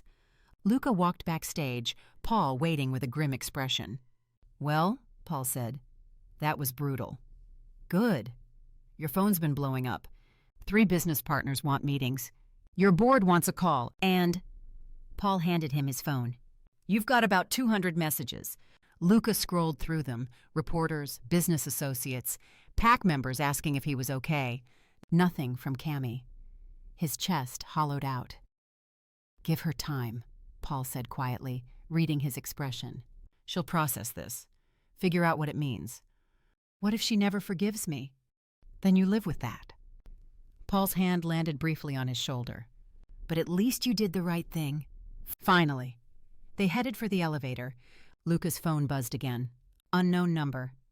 He almost ignored it, but something made him look. Unknown. Saw your press conference. Very touching, very noble. We should talk. You have a Cami problem that's bigger than a tainted competition win, and I can help you solve it. For a price. Mark Castellano. Luca's wolf stirred. Barely. Just enough to recognize a threat. What is it? Paul asked, catching the shift in his expression. His phone rang. The unknown number. He answered, putting it on speaker. Castellano. Mr. Santoro, thanks for picking up. I'm sure you're busy dealing with the fallout from your very public confession. Mark's voice was smooth, practiced. But we should meet. There are things about Cami you should know, things that affect whether you really want to pursue this relationship. I'm listening. Not over the phone. Meet me. Central Park, Bethesda Fountain, noon. Mark paused. And bring $1 million. Cash transfer. Ready to go. Because what I'm about to tell you is worth every penny. What makes you think I'll pay? Because once you know what she is, you'll realize I'm the only thing standing between you and what you want. Your next step in life depends on information I have. The line went dead. Cami was in her childhood bedroom when the press conference aired. The walls still had posters from high school, faded concert flyers, a culinary school acceptance letter she'd framed herself, her twin bed with the patchwork quilt her grandmother had made. Everything exactly as she'd left it 3 years ago, frozen in time like a museum of who she used to be. Gina had texted, "Turn on Channel 7, now." She'd grabbed the remote from the nightstand, hands shaking slightly, turned on the TV, found Channel 7, and there he was. Luca Santoro, standing at a podium, lights blazing around him like an interrogation, looking tired and honest and like he was about to face a firing squad. She turned up the volume, her throat tight. I made that donation with the explicit intention of influencing the competition results. The words hit like stones, each one deliberate, unflinching.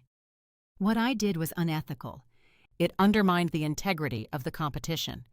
Parmesan climbed onto the pillow beside her, whiskers twitching as he watched the screen. Her vision blurred. She pressed a hand to her mouth.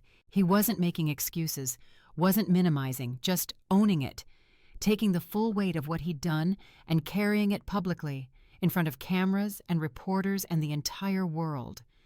The questions came, sharp, probing, designed to draw blood, and he answered each one with the same brutal honesty.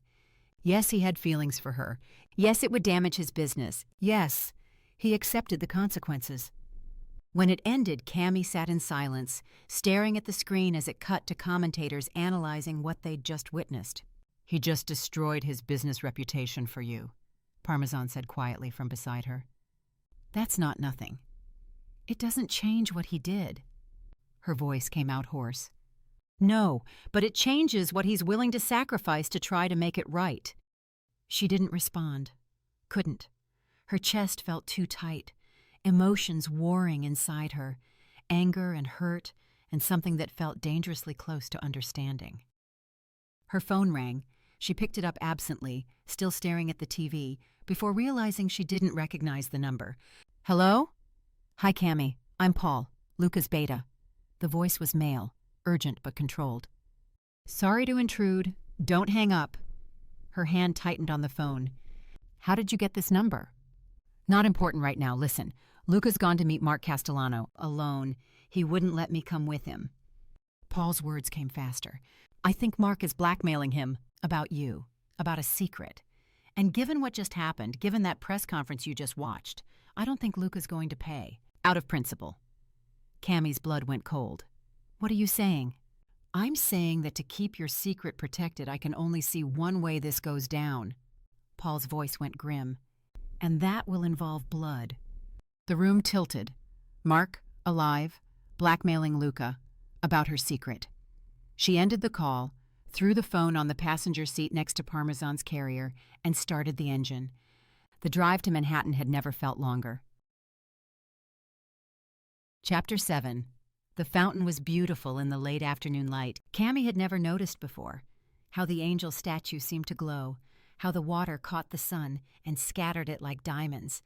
She'd lived in New York her entire life and had never really looked at Bethesda Fountain. Never had reason to. Now it would be the place where her old life ended. She spotted them immediately. 2 men by the fountain's edge. Luca's back was to her, shoulders tense beneath his jacket, alpha energy radiating even from 50 feet away. And facing him, Mark. Alive, smirking, looking exactly the same as 3 years ago, except for the smugness that had settled into the lines around his mouth. Her feet moved before her brain caught up.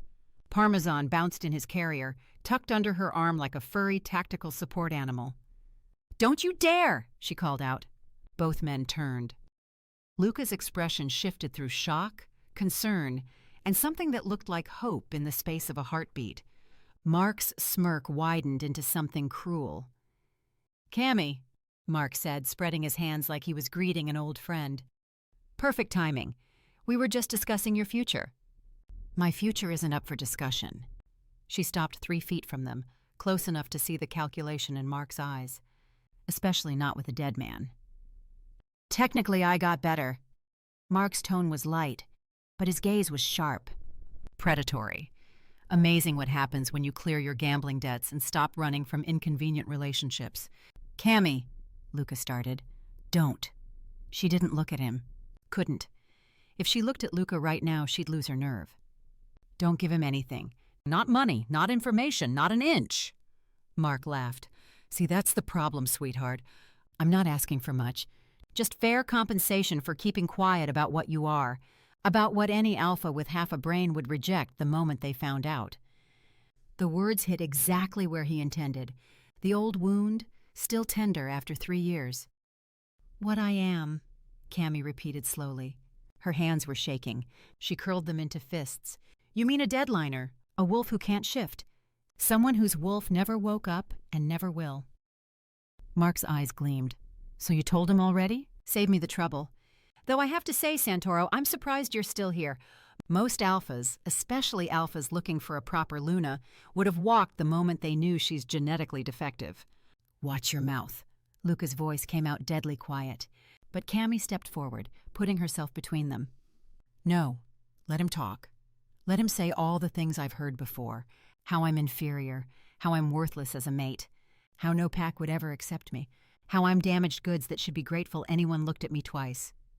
Her voice wasn't shaking anymore. The old shame was there, familiar as an old coat, but underneath it was something new, something harder. "That's what you told me, right, Mark? When you found out? When you decided faking your death was easier than facing being bonded to someone defective?" Mark's smirk faltered slightly. "I made a choice. You made yourself a coward." She took another step forward. Mark actually stepped back. You bonded with me, promised to stand by me, and then abandoned me the moment you discovered I wasn't perfect. You didn't even have the decency to break the bond properly. You just ran. Made me think you were dead." Mark opened his mouth, but she interjected before he said a word. "So here's what's going to happen. You're going to dissolve our bond, right now. And you're going to walk away. Forever." Mark nodded. "All right. You want to make this tough. I'll play your game your way. He knows, and he still choose you. A broken Luna, meaning he'll have to deal with his pack. And now, I'll have to come up with a higher price." Luca moved. 1 second Mark was standing. The next he was on the ground, Luca's hand wrapped around his throat. Not squeezing, not yet, just holding, just making a point. "Keep talking," Luca said softly. "Please, give me a reason to kill you." Mark's eyes went wide. His hands came up to Luca's wrist, but he wasn't fighting. Couldn't. The submission response was automatic, ancient hierarchy asserting itself. Alpha, beta, omega. "She's not broken," Luca continued in that same deadly quiet voice. "She's not defective, she's not worthless. She's perfect exactly as she is, and if you ever say otherwise again, I will end you. Not quickly, not cleanly, but thoroughly. Do you understand?" Mark nodded frantically. Luca released him, stepped back. Paul appeared from somewhere. Cami hadn't even seen him arrive, and handed Mark papers and a pen. "Dissolution paperwork. Sign now." Mark signed with shaking hands. Paul witnessed, took photos with his phone. "This will be filed with the regional authority within the hour. Your bond with Cami Vitale is now legally dissolved. You have no claim, no rights, no contact. Clear?" "Clear," Mark whispered. "Good." Paul's smile was sharp. "Now about that blackmail threat. You said something about revealing her secret to Luca's pack?" Mark scrambled to his feet. I didn't mean—" "You absolutely meant it." Luca's voice cut through Mark's stammering. "You thought you could use her being a deadliner as leverage. Use it to undermine her, to make her seem inferior, to convince me that no alpha in their right mind would take her as Luna. You just thought wrong." Luca stepped forward, not threatening, just alpha. "My pack wants my wolf back. For 2 years my wolf was dead, dormant, silent. They thought I'd never shift again, never lead properly, never be the alpha they needed." He turned, looked at Cami. Something in his expression made her breath catch. "Then she walked into my life," Luca continued, his voice softening, "and my wolf woke up. For her, because of her. After 2 years of silence, my wolf came back the moment she was near." Mark opened his mouth, closed it. "So yes," Luca turned back to Mark, his voice going hard again. "My pack will accept her as Luna, because she's the reason their alpha has his wolf back. She's the reason I can shift again, run again, lead properly again. And any wolf in my pack who has a problem with that?" His smile was cold. "They can leave. I'll help them pack." Silence. Mark stared at them both. At Cami, who was trying not to cry. At Luca, who looked like he'd just declared war and didn't care about the consequences. "You're insane," Mark said finally. "Both of you. You're throwing away pack standing, reputation, everything. For what?" "For someone who'll never be a real wolf? For someone who makes me want to be better than I am," Luca said simply. "Now get out. And Mark?" Mark paused. "If I ever see you near her again, if I even hear you've mentioned her name, I won't be merciful a second time. We clear?" Mark ran. They watched him disappear into the crowd of tourists and joggers, just another person in the city, just another coward running from consequences. Then Cami's legs gave out. Luca caught her before she hit the ground, arms wrapping around her as she finally let herself cry. Not sad tears, not grief, just the overwhelming release of 3 years of shame and fear and believing she was fundamentally broken. "I've got you," Luca murmured against her hair. "I told him the truth. You woke my wolf up. Everything else is just details." Paul cleared his throat. "I'm going to give you two some privacy. Cami, it was good to see you standing up for yourself. Very Luna of you." "I'm not," she started. "You just faced down your ex-mate, reclaimed your power, and told a blackmailer to go to hell." Paul grinned. Trust me, that's Luna behavior. See you both later. He walked away, phone already to his ear, probably filing dissolution papers and ensuring Mark Castellano became a problem that never surfaced again. Cami pulled back slightly, looking up at Luca. You didn't have to. I did. His hands framed her face, gentle despite the violence he'd just threatened. Everything I said was true. My wolf woke for you. My pack will accept that or they'll leave. And I don't care that you can't shift. I care that you make terrible jokes when you're nervous. That you broke into my kitchen and baked a storm. That you have more integrity in your pinky finger than most people have in their entire body. Luca, I care that you returned a 6-figure contract because you wouldn't build your dream on a lie. That you make pies that taste like memory. That you're standing here after everything, still fighting, still brave, still the strongest person I've ever met. We need to talk, she said finally. Really talk. About everything. About what you are. Alpha, pack, all of it. About what being your mate actually means. About, she gestured vaguely, about all the things we've been hiding from each other. I know. He didn't let go of her. No more secrets. No more control. Just honesty. My apartment? She nodded. They started walking, his arm around her shoulders, her leaning into his warmth. Parmesan's carrier bumped against her hip, and she'd almost forgotten he was there until, So! Parmesan's voice piped up from the carrier. Should I mention now that I may have done something? Cami stopped walking. What did you do? Well, while Mark was busy being dramatically villainous and Luca was busy being dramatically heroic and you were busy being dramatically empowered, Parmesan paused. I may have climbed out of my carrier, approached Mark's dropped phone, and sent a group text to his entire contact list. Luca's eyebrows rose. You did what? I sent a text, from his phone, to everyone he knows. It said, and I'm paraphrasing here because my paws are small and typing is difficult, Hi, this is Mark. I faked my death 3 years ago to avoid my mate bond because I'm a coward. I'm also attempting to blackmail people now. If you receive this text, please consider our friendship over, as I am morally bankrupt. Also, I'm moving to Saskatchewan. Don't look for me. Silence. Then Cami started laughing. It burst out of her like champagne, uncontrollable and slightly hysterical and absolutely perfect. You texted everyone? She gasped between laughs. Everyone in his contacts, approximately 237 people, including his mother. Parmesan sounded deeply satisfied. He won't be able to show his face in New York for at least a decade, possibly longer if his mother is anything like mine was. Luca was trying not to smile. That's petty, vindictive, absolutely hilarious, Parmesan supplied. Yes to all three. I regret nothing. The man called you defective. He deserved public humiliation. Cami picked up the carrier, looked at the small furry face inside. You're terrible. I'm efficient.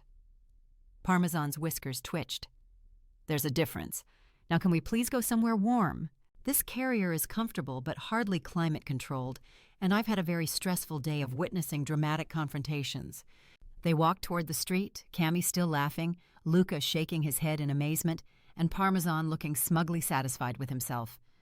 Mark Castellano was gone, the bond was dissolved, the secret was out, and somehow, impossibly, Cami felt lighter than she had in 3 years. Luca's apartment felt different when they arrived. Warmer, less like a tower, and more like a place where she could belong. They talked through the night, about wolves and packs and what being Luna actually meant, about his wolf that had woken up for her, about her fear and his control issues, and all the ways they were both broken people trying to be better. So, she said finally, as dawn light started creeping through the windows, if I say yes to this, to being your mate, your Luna, what happens? We build something real. His voice was steady, certain.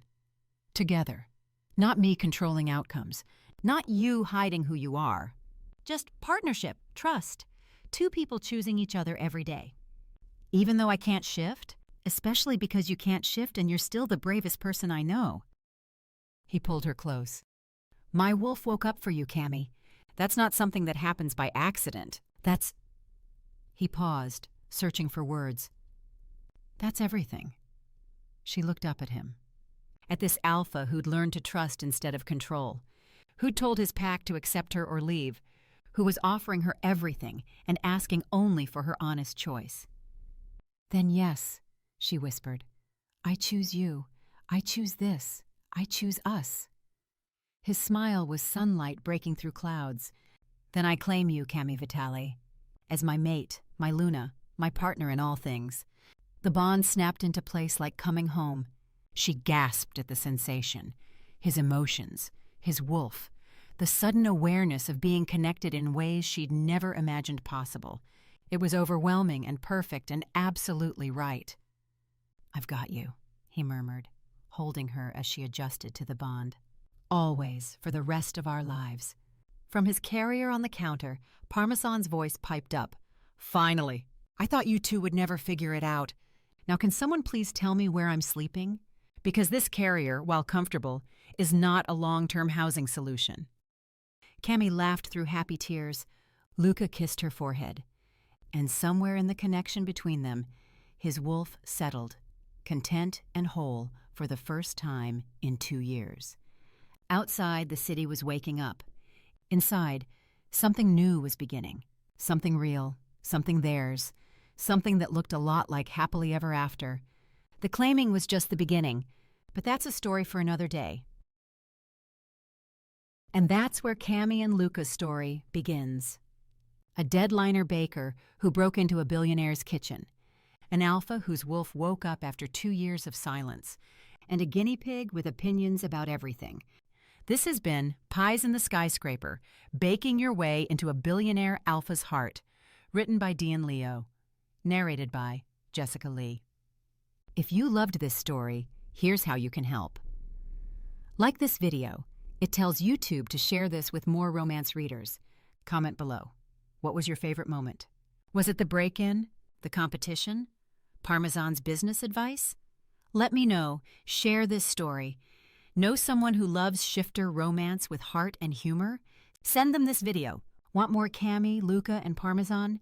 There are 3 bonus chapters waiting for you. Thanksgiving Redux. 1 year later, Chaos with the Vitale family. Grand opening. Nona's Legacy Bakery launch day. And Christmas with the Pack.